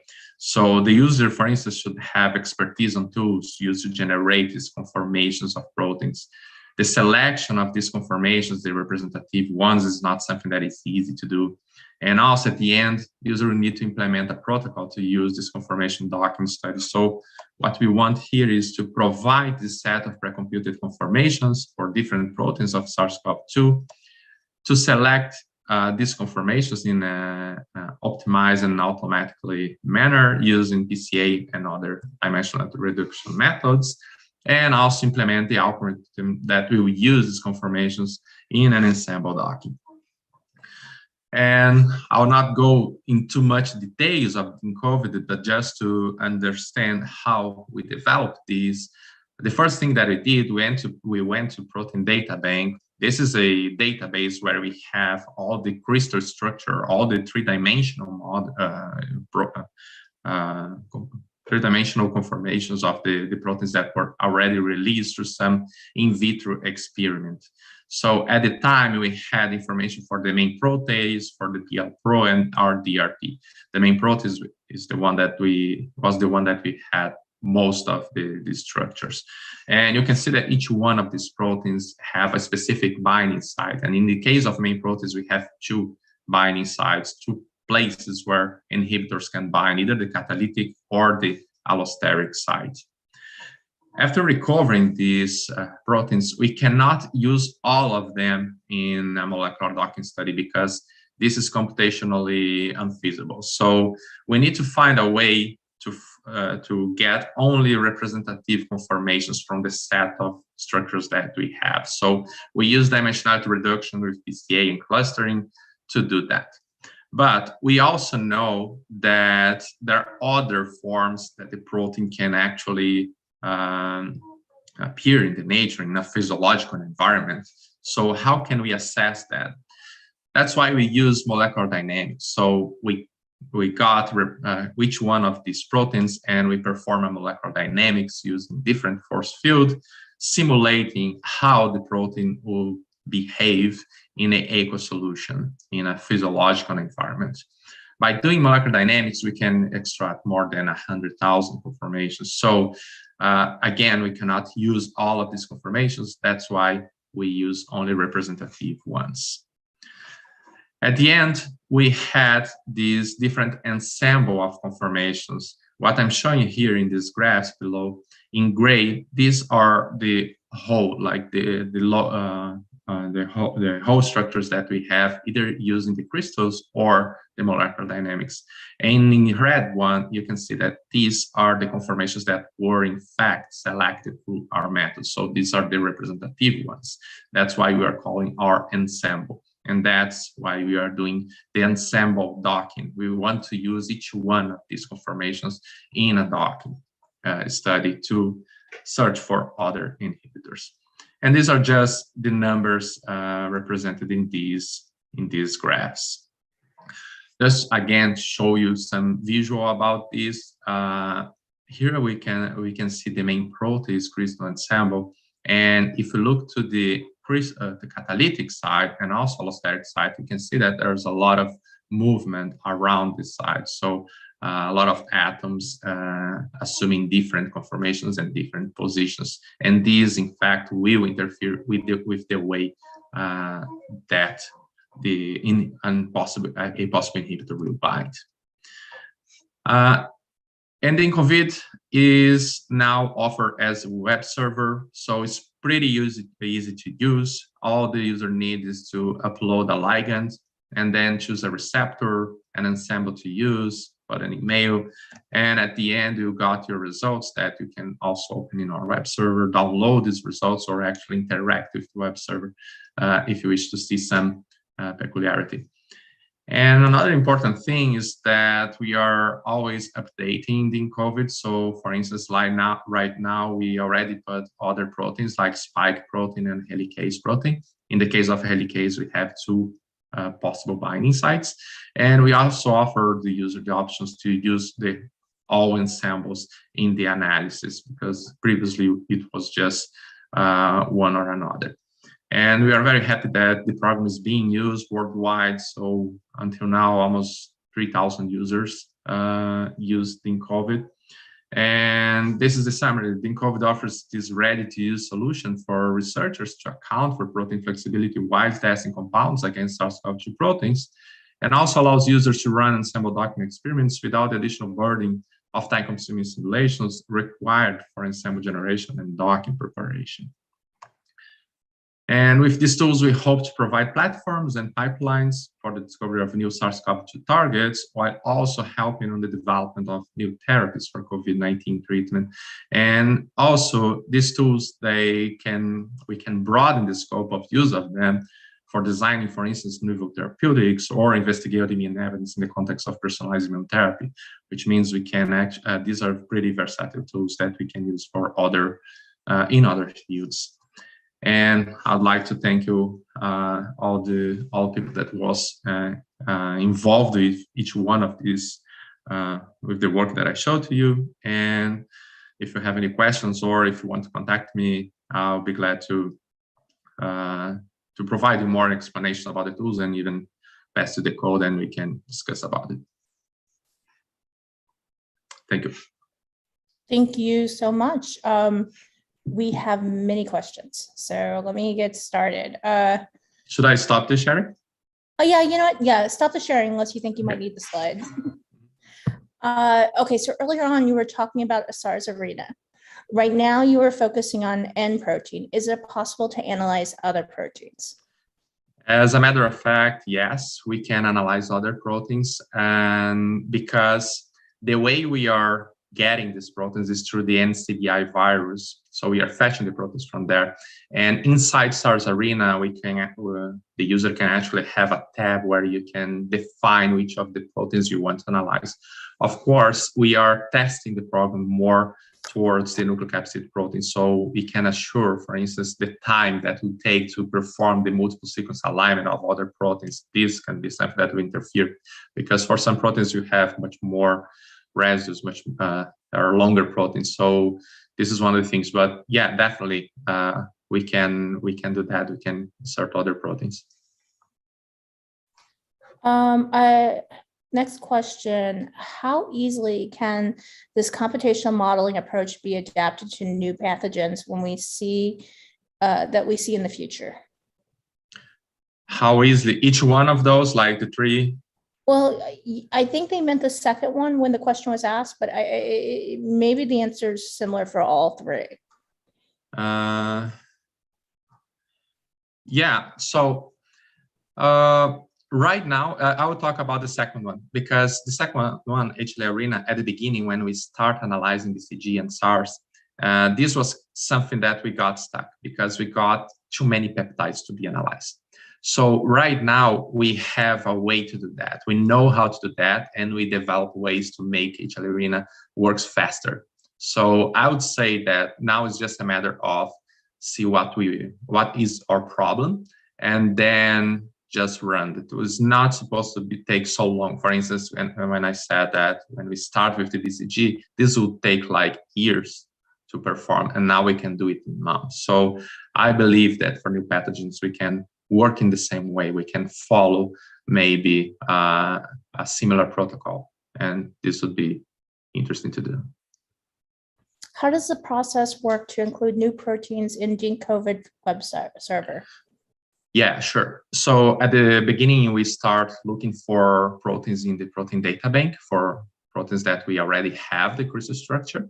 And we start using molecular dynamics to also generate more information for these proteins. So this is the basic process. If you want to insert new proteins, this would be like the basic process that we can follow.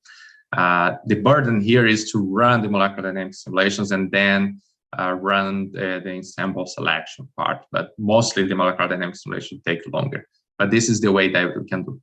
And in the case of spike protein, for instance, that is there, we got this simulation from other researchers, so we can actually do that too. We can actually get some experiments on molecular dynamics for different proteins and extract the conformation of those used in our protocol and insert inside GeneCOVID. So it's kind of straightforward to do that. You know, because somebody actually asked about the spike protein, do you know, is it known if the spike protein either from the virus itself or the vaccine induces an autoimmune response in the endothelial cells? In the, if induce immune response, yeah. So I read something about that, but I'm not sure to give an opinion on that. I read something about the influence of this protein on Guillain-Barré, but I'm not able to discuss, deeply on that. So yeah, don't worry about it. But this is definitely something that worth, looking into, especially because I have a friend that has an autoimmune disease, and he asked me, how can we evaluate that? Is there a way to do that?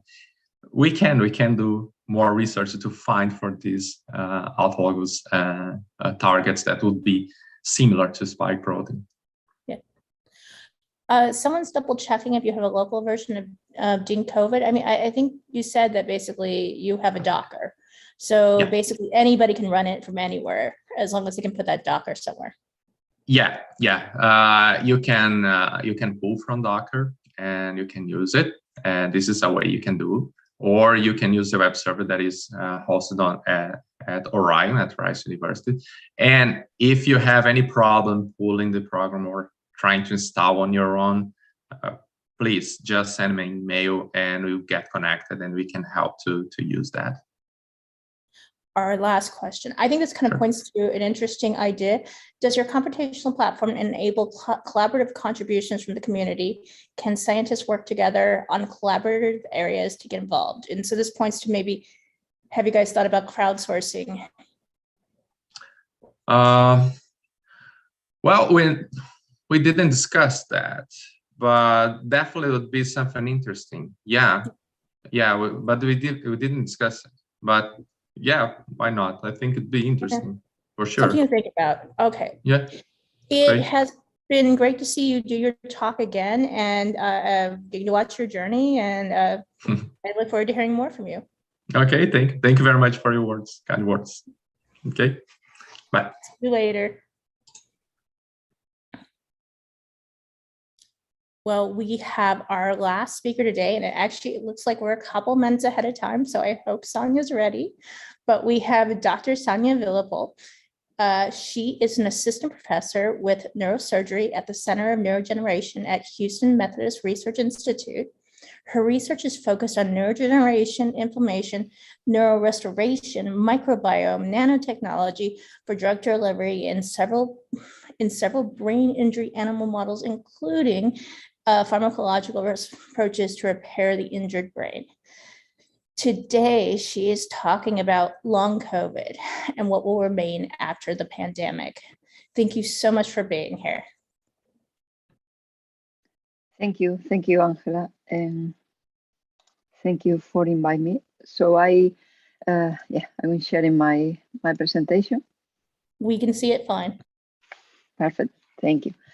So as you say, I'm going to talk about what we will keep after these 2 years or even more, or infections in virus, in cases, in transmission, in all these studies. So when the vaccination globally will be something quite real, will remain these effects and the symptoms that happen in some percentage of people that gets infected. So even when the pandemic, we can't say that it's over, we're still thinking about all the symptoms related to the long COVID. So for the first time, the first thing that we need to think about is believe that you're real. So that is a kind of issue, a problem for most of the patients, and they don't consider that these symptoms that are a product of the infection. So mostly they say that it's like a neuropsychological problem, or it's a product of the stress of the pandemic, etc. So the first thing that we need to do to help the patients is tell them that it's real, right? And then we need to start to analyze, because so far is the unseen public health crisis that we have in front of us, because we don't know that much about the long COVID. So there are a constellation of symptoms. It's not only a few. There are hundreds of symptoms that are associated with the infection, and it's not always related to the severity of the acute infection by SARS-CoV-2. So these symptoms that are, for example, the fatigue, the shortness of breath, the brain fog, sleep disorders, fever, gastrointestinal symptoms, anxiety or depression, for example. And they can be only one symptom, or a couple, or multiple, or like there are people that they have like 20 symptoms at the same time, and they can be constant, so they can be transient, they can appear, disappear. Anyway, so it's kind of complex, and it's very specific, individualized, so that every patient or person has different symptomatology, so they need to be analyzed by separate, right? So definitely we don't know exactly the magnitude of this problem, but most of the people within that will be a public health impact, will have an important impact in the future months or even years. So, but anyway, we know that the most of the people, that is the reality, that most of the people, they are fully recovered, right? After 4 weeks after the infection, the 4 to 6 weeks. But there are a percentage of people that they have some of these symptoms, even present after 4 weeks. That is the concept of long COVID, and then can be extended to 8 weeks, 12 weeks, and even years. So the factors associated with the long COVID. So there are, for example, the female, the gender. There are high risk in females that the middle age, white ethnicity. Specifically, they have 2 or more comorbidities of the COVID-19, and also there are associated with the severity of the disease. So you have severe disease, severe COVID, have more chance to develop long COVID. So that is another reality. And what we know about long COVID so far, the few things that we're learning every week, there are some new research or some new facts about long COVID, but we know that there are affected, the predominance there are in women between 13 and 15 years old. Many of the symptoms, and they are as a product mild to moderate COVID, acute COVID. And in people that they don't have previous issues, health problems, have met the criteria of the chronic fatigue or fibromyalgia. There are these patients that they suffer this disease. And then it's not very clear. There are some factors that they say that the vaccination improved COVID, but there are not, we don't know exactly why, and some people yes, and another not. And then definitely most of the symptoms disappear, so they are attenuated after 1 year, but not all them. So several publications, for example, this systematic review is very clear on that, and can provide some answers about how common there are the symptoms in people that who have like a my TBI or sorry, my COVID or asymptomatic COVID. So that means someone that had the infection, and they after 2 weeks they were recovery, and months later they present some of these symptoms. So the percentage of this meta-analysis were all the studies until September 2021. They show that there are percentage between the 30 and 60% of the infected people who present mild or asymptomatic COVID that they develop long COVID. Most of them there are in women, and 35% they have no comorbidities associated. That means no diabetes or high or hypertension, etc., etc. So what is the role of the vaccination here? We know that the vaccinated people can also have long COVID, but it's good to get vaccinated or is indifferent. So the data we have so far there are not a lot, but mostly they show that the double of people and the vaccines, they reduce the risk of long COVID in half. And as well, we know that there are a percentage of people that they after the vaccination they worse the disease of the long COVID. So we don't know exactly why this thing happened, but mostly of the people, or 1 in 4 people with long COVID after the vaccination, they stop the symptoms. So that is some hope. So definitely, if you are vaccinated, we are protected against the COVID, the acute phase, and as well the long COVID. But if you already have the long COVID, you get the vaccine, there are a percentage of people that they don't recover, and we need to figure out why this thing happened. And there are a lot of research going on right now about long COVID, and it's amazing, all the publications daily and week by week, we know more things. And you go to the Wikipedia website, you have some critical points about long COVID definition, and what's mean is like the concept of long COVID. They are the denomination is the post acute sequel of COVID-19 or past. That was the definition that the NIH adopting, also the WHO in the last months. So, and then there are a lot of tongue symptoms that are associated with that. This schematic, this figure that you see here, is the figure from our review and meta-analysis that we published the last year. So we identify in 2020, of course, before that, the vaccination, that all the studies they were describing long COVID, even in people that they require hospitalization or people that they pass the disease with mild symptoms or asymptomatic. So we identify that 80% of the people, they have some symptom, unless one symptom after the 4 weeks after the infection, right? So that was huge, right? Because it's most of the people, they will suffer something. And this number was reduced over time, and especially because the vaccination play a role here, and they reduce this percentage, fortunately. And most of the symptoms that we identify were the fatigue that affected 60% of the people, headache, attention disorder, hair loss and dyspnea, for example, but as well the persistent cough in 20% of the population, even digestive disorders, arrhythmia, myocarditis. One symptom that was quite interesting was the 1% of the people they developing hypertension, something that is really difficult to identify because it doesn't present symptoms. So this is after a routinary clinical checking or checking up. So that was something that caught our attention. And also we identify other symptoms, like, for example, less common, but like post-traumatic disease, post-traumatic disorder, and even stroke and ictus.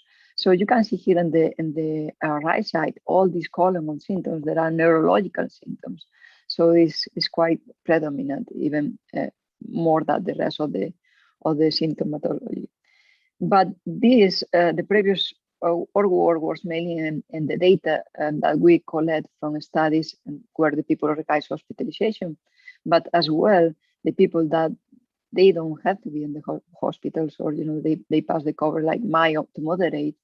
There are 10 most common symptoms in all the participants on this study that was published in Annals Clinical Translational Neurology, and most of them as well, there are neurological symptoms, and with high percentage, similar of the people that they require hospitalization. For example, headache or disorder or loss of taste or smell, pain, etc. Even tinnitus that are related with lack of audition, etc., etc. So most of the symptoms that are really problematic to have a good quality of life. And we go over time. For example, these symptoms they appears like in the first months after the infection, but what happened 1 year after? And this paper coming out published the last summer, and show that a half of the patients they have at least one symptom. So after our percentage, there were 80% of the patients who have that 50%. So the percentage was reduced over time. And the most common there are the fatigue and the muscle weakness that represented 20% of the cases. So all these ratios in percentage and the prevalence of the symptoms over time, they were reduced. So that is some point that good news so far.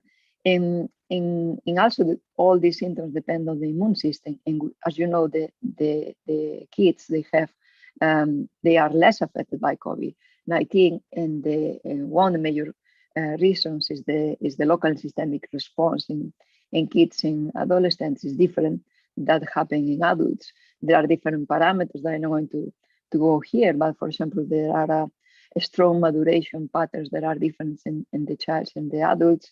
There are the systemic innate interferon play an important role in all the cascade of the cytokines and immune cells that they are different. So the kids they are in some way protected against COVID-19 in the acute phase.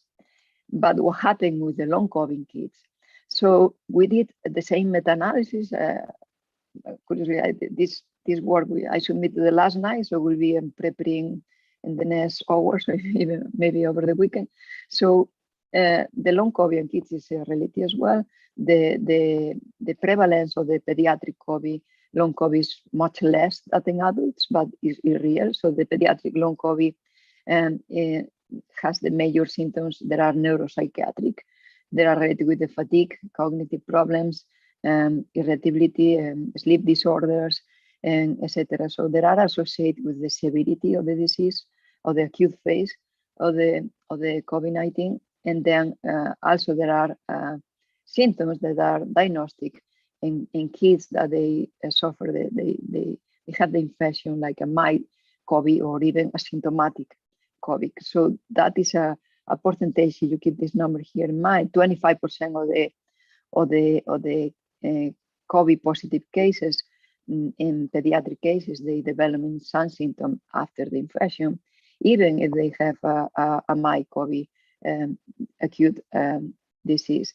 So that is not alarming, but it's a relative. Some of the people they say that some doctor clinicians, they say that will be not that relevant to kids, but we saw that even after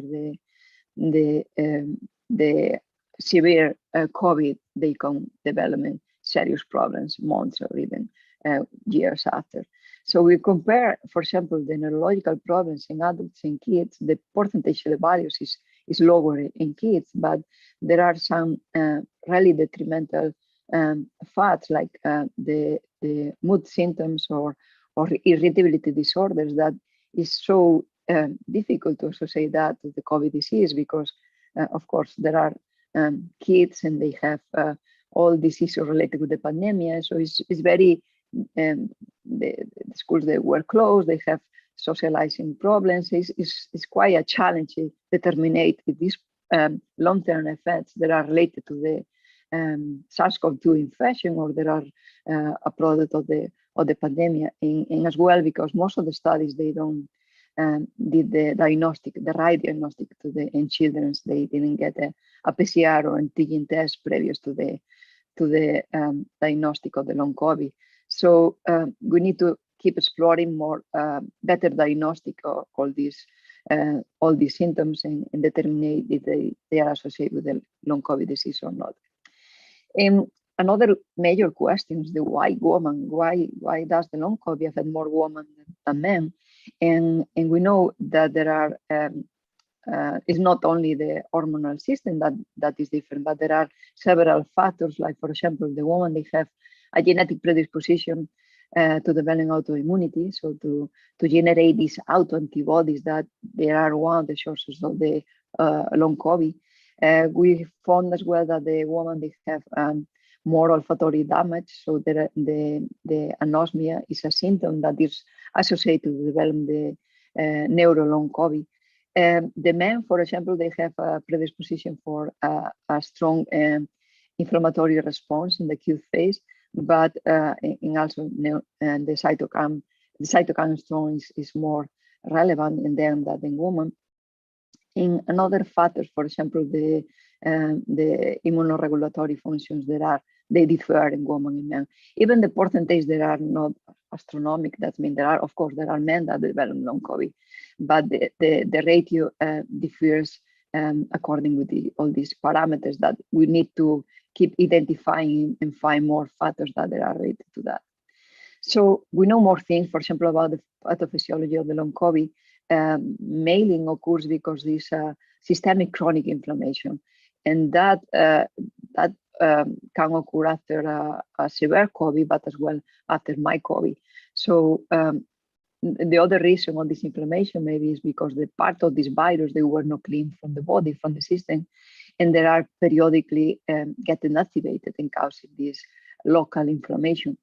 There are genetic factors that they can predispose someone to developing long COVID or not. And also we know that there are generating these microclots formation in some parts, in some organs, in as well the autoimmune reaction, and the generation of these autoantibodies is quite relevant. And another factor that curiously is in common, some factor is common with the chronic fatigue or fibromyalgia, that is the mitochondrial dysfunction. So that is a key component to determine our biomarkers for long COVID and analyze all these factors that can induce this mitochondrial dysfunction in individual organs, because the long COVID is a multi-organ complications they going through the liver, spleen, brain, and etc. etc. Mainly is related as well with the percentage, the ACE2 receptor, and that is expressed in each particular organ.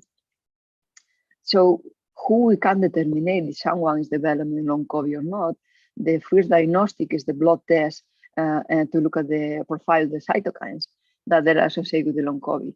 That is determined already, and we know that there are several of them, that the pro-inflammatory cytokines that also were present in the acute phase, as can be like interleukin 1 beta or interleukin 6, etc. So there are indicators that we are developing, or we have high risk to developing more severe symptoms of long COVID, and as well the general inflammatory markers related with all the inflammatory compounds, like can be the ferritin, the cortisol, or even measure the levels of vitamins.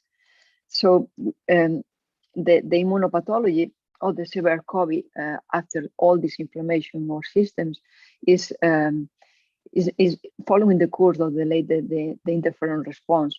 Mostly that is the interferon levels that are crucial to eliminate the viral persistent in our body.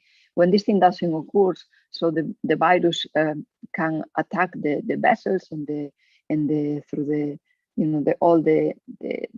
immune system can be activated, and monocytes and macrophages and all these inflammatory cells can cause this systemic inflammation and can accumulate in the vessels and cause serious vascular damage and tissue damage. That is the source of the pathogenic inflammation that occurs in the long COVID patients. So that is really important understand all this process, but definitely there are modulated for this by this chronic and pathogenic inflammation.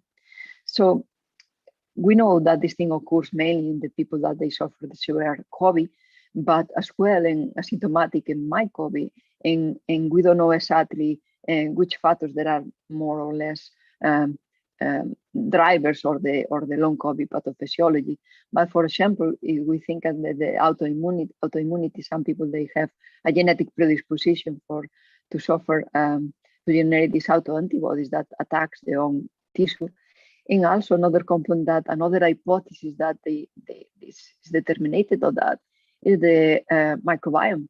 So that the dysbiosis in these bacteria that change after infection can be a driver or the brain-gut connection and can cause some of the neurological symptoms in post-COVID.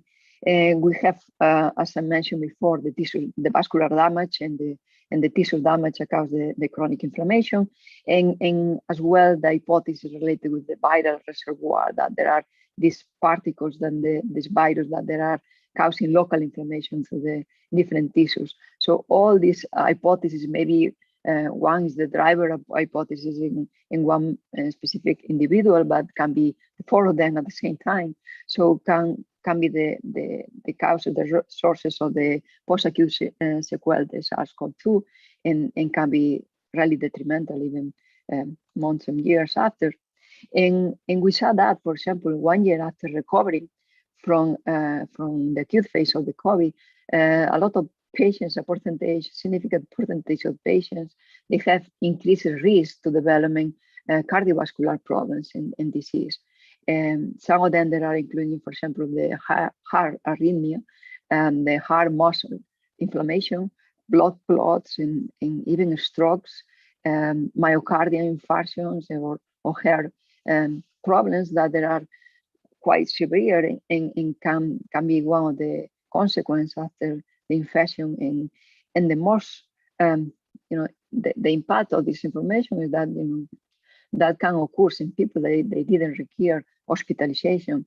So we need to be alert of every single symptom, and definitely a following up after COVID infection will be very important to determine to find out the right diagnostic for all these disease associated with the long COVID. So who we can determine that there are a prediction model which individual has more chance to develop all these problems, or what kind of the checking clinical parameters we need to evaluate.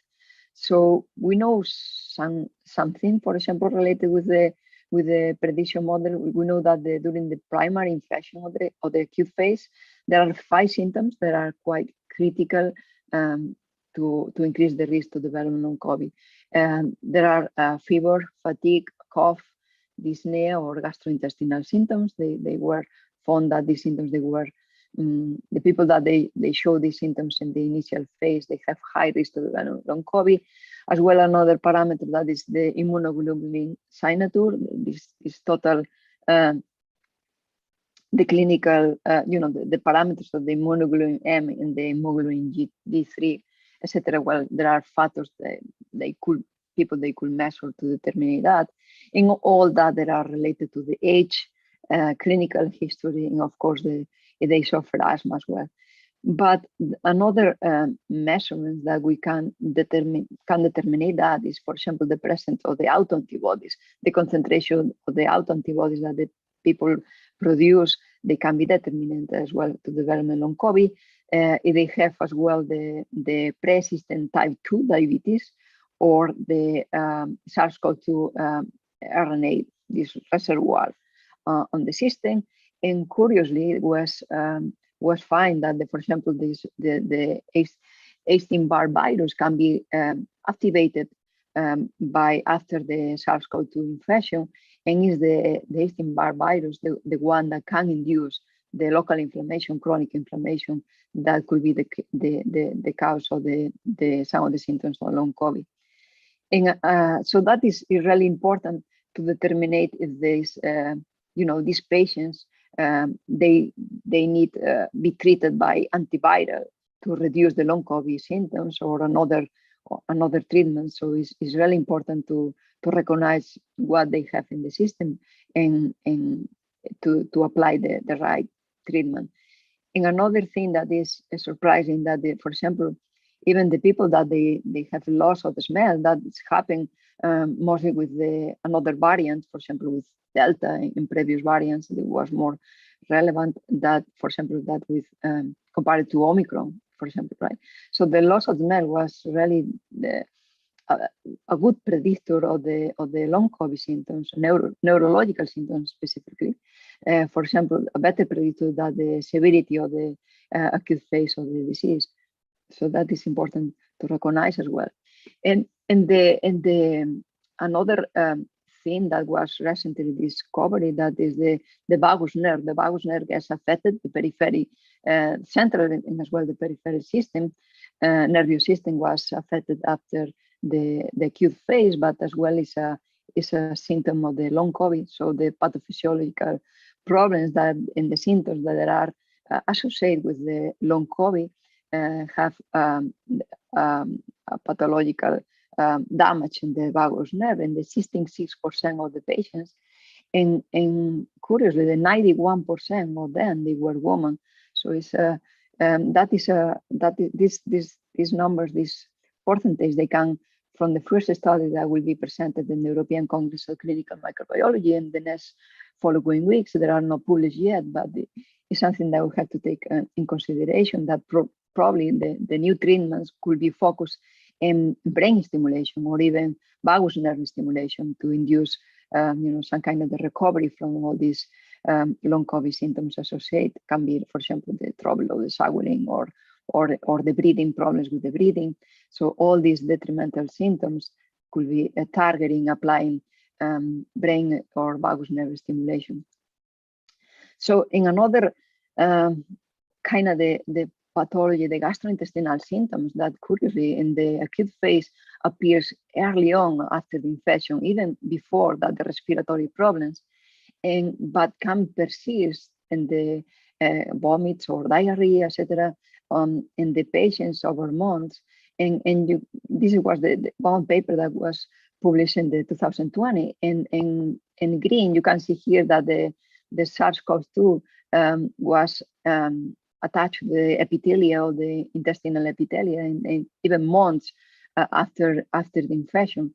So we know that the people that they they were infected by SARS-CoV-2, 16% of them, they have intestinal problems. So, and this reservoir, viral reservoir, is still there in the intestine.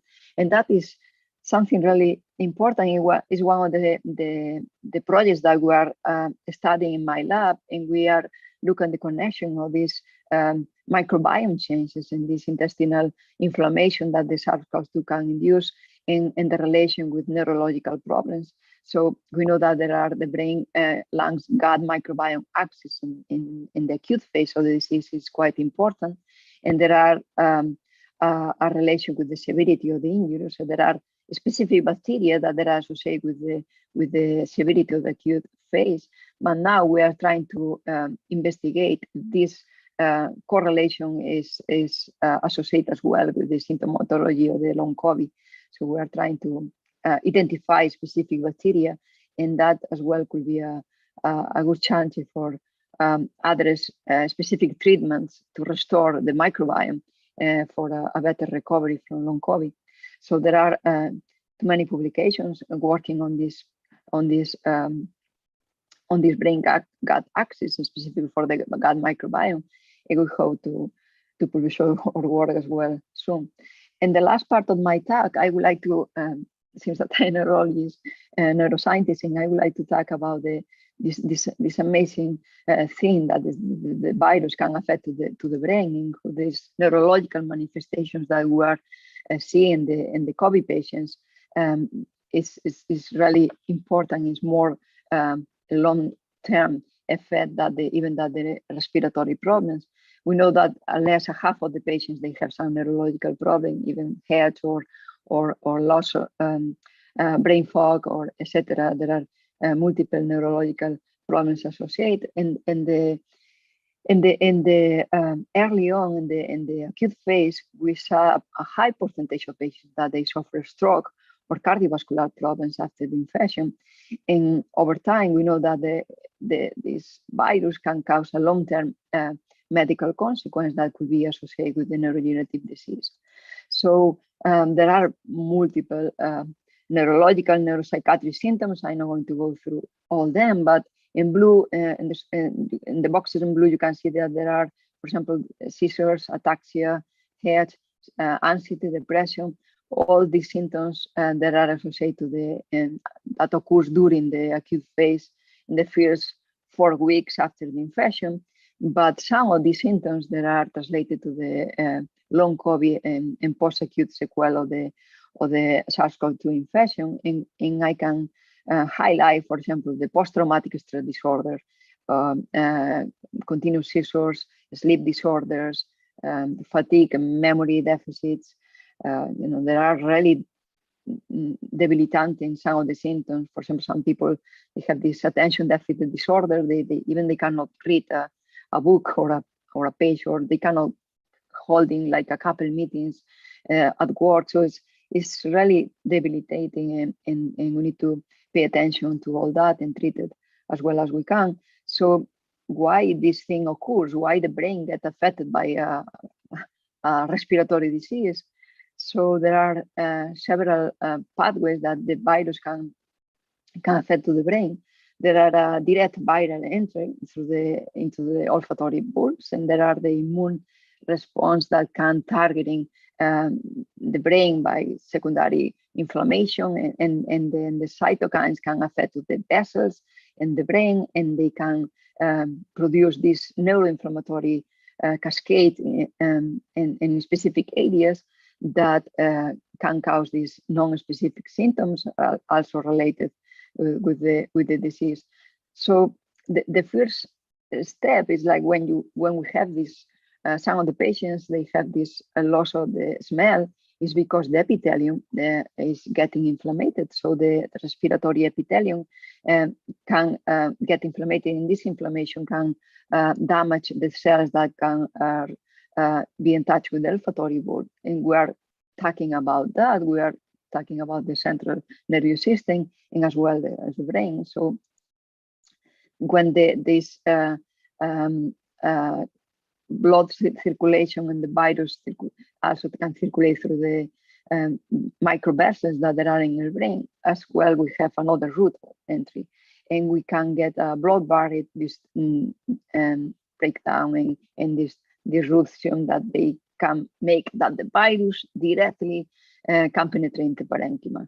And when this thing happens, can damage the neurons directly, right? So we can get like a neuronal loss, but as well, mainly is because they can activate the glial cells, that there are the inflammatory cells in the brain, and these cells can produce neuroinflammatory compounds and cytokines that definitely can kill the neurons and can cause permanent damage or a chronic inflammation in specific areas in the brain.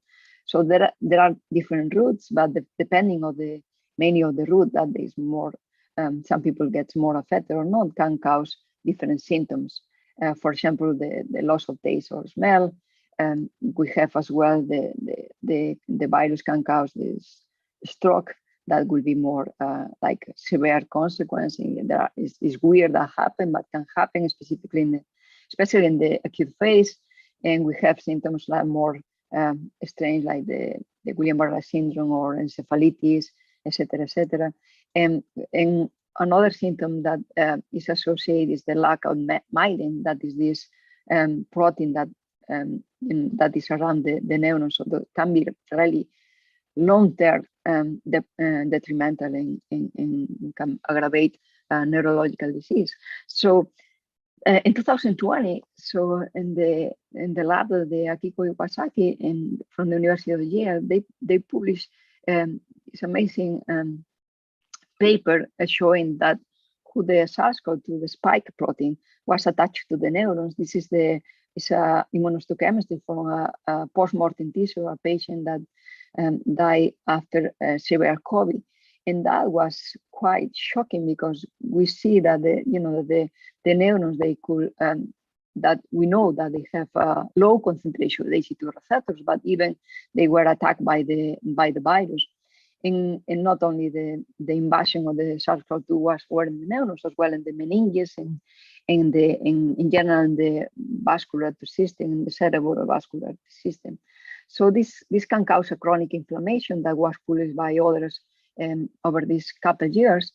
And we know that this neurological and neuroinflammation can induce that the amyloid precursors proteins in the brain can break down, and they can increase the chance to develop this amyloid beta, and this amyloid beta in the brain can be really detrimental and can produce the plaques. And we don't know that. This paper, for example, was published in 2018, but well, this is like some kind of description, not only in Alzheimer's disease, but in other pathologies, even after brain trauma or stroke, that we know that there are the neuroinflammation can cause this chronic inflammation that can induce the neurodegenerative formation of the plaques in the brain. So several groups they were start to studying that what happened with the COVID patients. They have during the acute phase or even long term, they have this chronic inflammation in the brain. The question remains is that will induce a long-term increase of neurodegenerative disease, and probably yes. We don't know. We are a little bit far from to provide an answer to that because we need to wait a few years. But for example, already was published some case reports. And for example, this one was in a woman that 58 years old, so that was quite young in to development these plaques and this accumulation of amyloid beta deposits in the brain, and after the COVID infection. So that is a weird case, but we need to think about what will happen in the future. If we really need to start to look at the people that they suffer the severe COVID, if they develop some of these plaques, and maybe we need to start to administrate anti-amyloid peptides against this compound, right, to reduce the long-term consequence to development dementia or Alzheimer's disease. And Dr. Peter Otter this morning, he showed in his presentation this amazing work that we saw in preprint in the last August, I believe. And now it was published in Nature. This amazing work following up the study and showing different around 400 patients and different measurements in the brain from this biobank in the University of Oxford. So they following up, they have the previous brain scanners of these people, and they did a correlated study with the people that they suffer mild COVID or even severe COVID or moderate COVID, and they found basically that there are a loss of the gray matter, and they found as well tissue damage. So that could be quite will be a alarming study, but we don't know exactly the clinical consequence of that. We need to wait a little bit more and see what happened, because they didn't find any cognitive test, for example, that these patients, they will perform worse that the patient they were not infected, or for example, there are no like a straight correlation between the long-term symptoms and this volumetric change on the specific areas of the brain. So clinically, we don't know what kind of the relevance will have this work, but definitely we need something that we need to follow up these studies and to get a better interpretation why that means and this change in specific regions in the volume of the brain. And if we know that so far after 2 years of pandemic, what we learning from the previous coronavirus, for example, regarding to the long consequence. So of course we cannot compare the SARS in 2003 or the MERS in 2012, and the people that get infected was minimal, and we cannot have any any possible comparison what happened with the COVID-19 with the other coronavirus. But for example, we know that they were by then reducing the physical capacity until 6 months. So definitely were long coronavirus symptoms. One of 3 of these patients, they suffer post-traumatic stress disorders, and they were observed even 2 years after pulmonary fibrosis on these patients, and problems with hypercorticolism, and then definitely some of them they show long-term disabilities.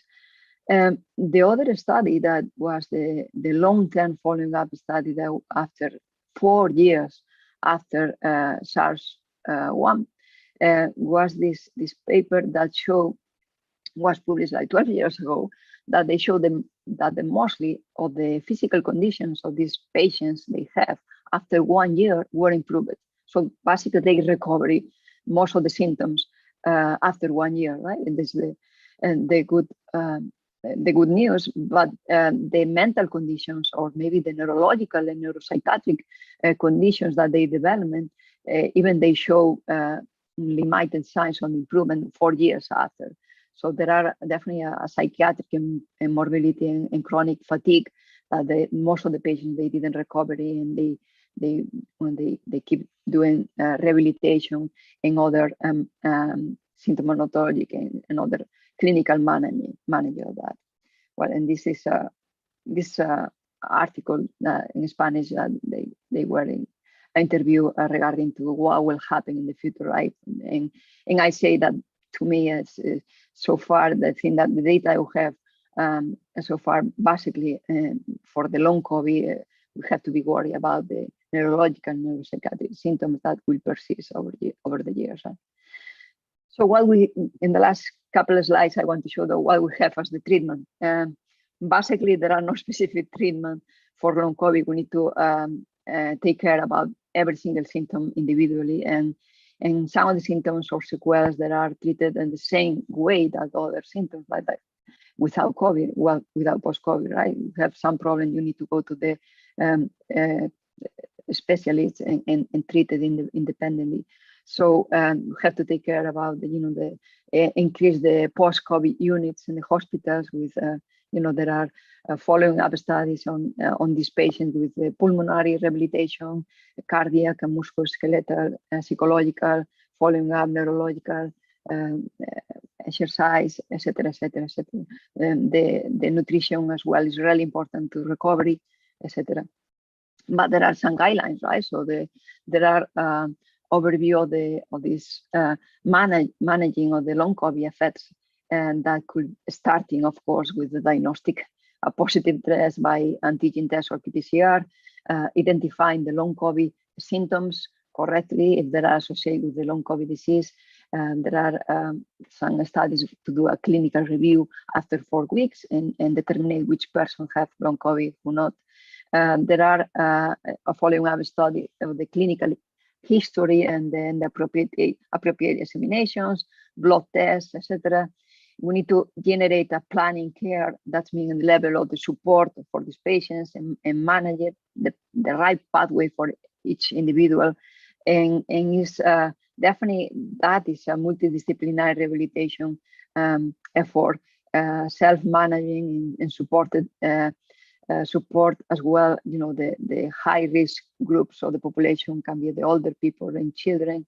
They need a specific clinical management, and then of course the following up and monitoring every single symptom, sharing information like globally and to the community, and to identify the right biomarkers for the best diagnostic, and organize the service organization that's been provide access to the multidisciplinary service for accessing to the physical and mental health, and for carry out and in the future tests, all the clinical managing, all that. So in general, the post-COVID recovery program has to be involved with the regarding to the patient needs and the doctors that they had to be involved with according with the specific symptomatology. And definitely now more than ever, we need to create the personalized medicine, because every single patient that suffers long COVID has a so individual symptomatology and problems that definitely we need to care about. You know, there are no like a regular program for all them, so it's quite individualized, and now more than ever we need to do the establish a personalized medicine for them, for the proper evaluation and intervention. So they are critical, and that is because we need to minimize the effect of these long COVID symptoms and long term, and avoid that they develop in different conditions. And we don't know exactly the percentage of people that they will get long COVID. Some scientists, they are talking about 10% of the population, but even if it's 10%, we are in front of the 130 million of the cases worldwide of the counting that people that they have these disability conditions. So definitely is going to be a huge major public health problem. The NIH is investing a lot of money to provide, to give some answers to all these questions about the spectrum of the recovery, how many people can be affected, the biological cause of these infections, why some people get infected, get long COVID, and why other people not, and the risk to developing other detrimental conditions or another disease, of course. So yeah, and with that, thank you so much. I don't have more slides to share, but you have some questions, I'll be happy to answer. Yeah, let me get to the questions because we're running out of time and you have quite a few. First, is there any evidence showing that long COVID symptoms are related to the different variants, that Alpha, Delta, Omicron have different effects to long COVID? Yeah, I think that we know is that all the variants can cause long COVID. There are some variants that it's kind of is so early to determine specifically for the Omicron, but apparently the Omicron can cause as well long COVID, but can cause less neurological symptoms because there are less loss of smell affectation in the acute phase. So probably that is a little bit unexplored so far. It's too early to say, but yeah, we know that all then they can cause long COVID. Even the people that get vaccinated, they have a lower rate of percentage to get long COVID, but as well, right? So that is a major incognito. Apparently, Omicron doesn't cause that much neurological problems that the other variants, as Delta, for example. I thought this was an interesting question. Okay, as for like other respiratory, respiratory viruses like influenza, have you ever heard of the long flu? Like yes. it's yeah. Yes. So I have one slide. I'm not going to give the percentage because I don't want to do wrong numbers, but was kind of lower in some of the long COVID. The rate of the long COVID is a little bit higher. Some of the symptoms, the same that the long flu symptoms, but of course we are getting vaccinated with all the flu every year, right? We have a certain immunity, but there are specific symptoms that are common, the flu and the COVID, and some people and that they pass the flu, they have these long flu symptoms as well. We cannot compare, I say, right? Because we just get the most of the symptoms that with long COVID, they are not the same that we share with the flu, but some of them, yes. And the ratio is a little bit higher in the COVID, but not that much. So yes, as that other virus, they are associated with long symptoms. So basically that says if we can understand long COVID better, we could probably treat lots of things better. Oh yeah, definitely. A lot of patients with chronic fatigue, etc. They're going to be improving the quality of life. When we know more about long COVID. Finally, I know we're so far from fully understanding long COVID, but like when you think of a more permanent treatment or cure, even it's like, are we looking at a cell therapy? Is it a drug? Is it an antibody? You mentioned the microbiome. I mean, what does your gut tell you? Yeah, all them in eyes. I see here in the last couple of slides. So I feel that it's quite important, the personalized medicine right now, do a better diagnostic with all the biomarkers possible, what happened, what is the source of which is the reason that why some specific individual is developing long COVID. And after that, when we have this information, we can apply specific treatments. Maybe some people, they need antiviral because they have the source of the long COVID, this viral reservoir, or maybe because they have autoimmunity and they need another specific treatments. Maybe they have a systemic inflammation or a microbiome dysbiosis. So they need to restore the microbiome and maybe with a specific probiotics for that. So that is a challenge. And I know that there are a lot of people desperate with that they are suffered for over 1 year long COVID, and they are trying to do all the tests and all the analysis, try to find out why they are like that. And that is quite frustrating, but as well can provide you the answer why you need to treat your problems, right? So you have some dysfunction, mitochondrial dysfunction. I know that there are a study in UK, one specific study to target the mitochondrial dysfunction on these patients. So if there are a treatment, a drug for this patient, that will be wonderful, right? So that there are too many studies running out right now, and we'll get more answers very soon. Well, Sonia, thank you so much. I wish we had more time. Todd, I'm going to bring you back up. Thanks, Angela. Yeah, and great, fabulous talk there. And I really just want to give a round of applause to all of our speakers here today. All 6 talks were just wonderful. Really, really fascinating day. I'll wrap things up as we are up on time here. And thank you, Angela, for co-moderating the second half. So yeah, I just very briefly share my screen, just 2 things quickly to share here. So once again, would like to thank the K2I administrative staff, Michelle Atkinson and Mackenzie.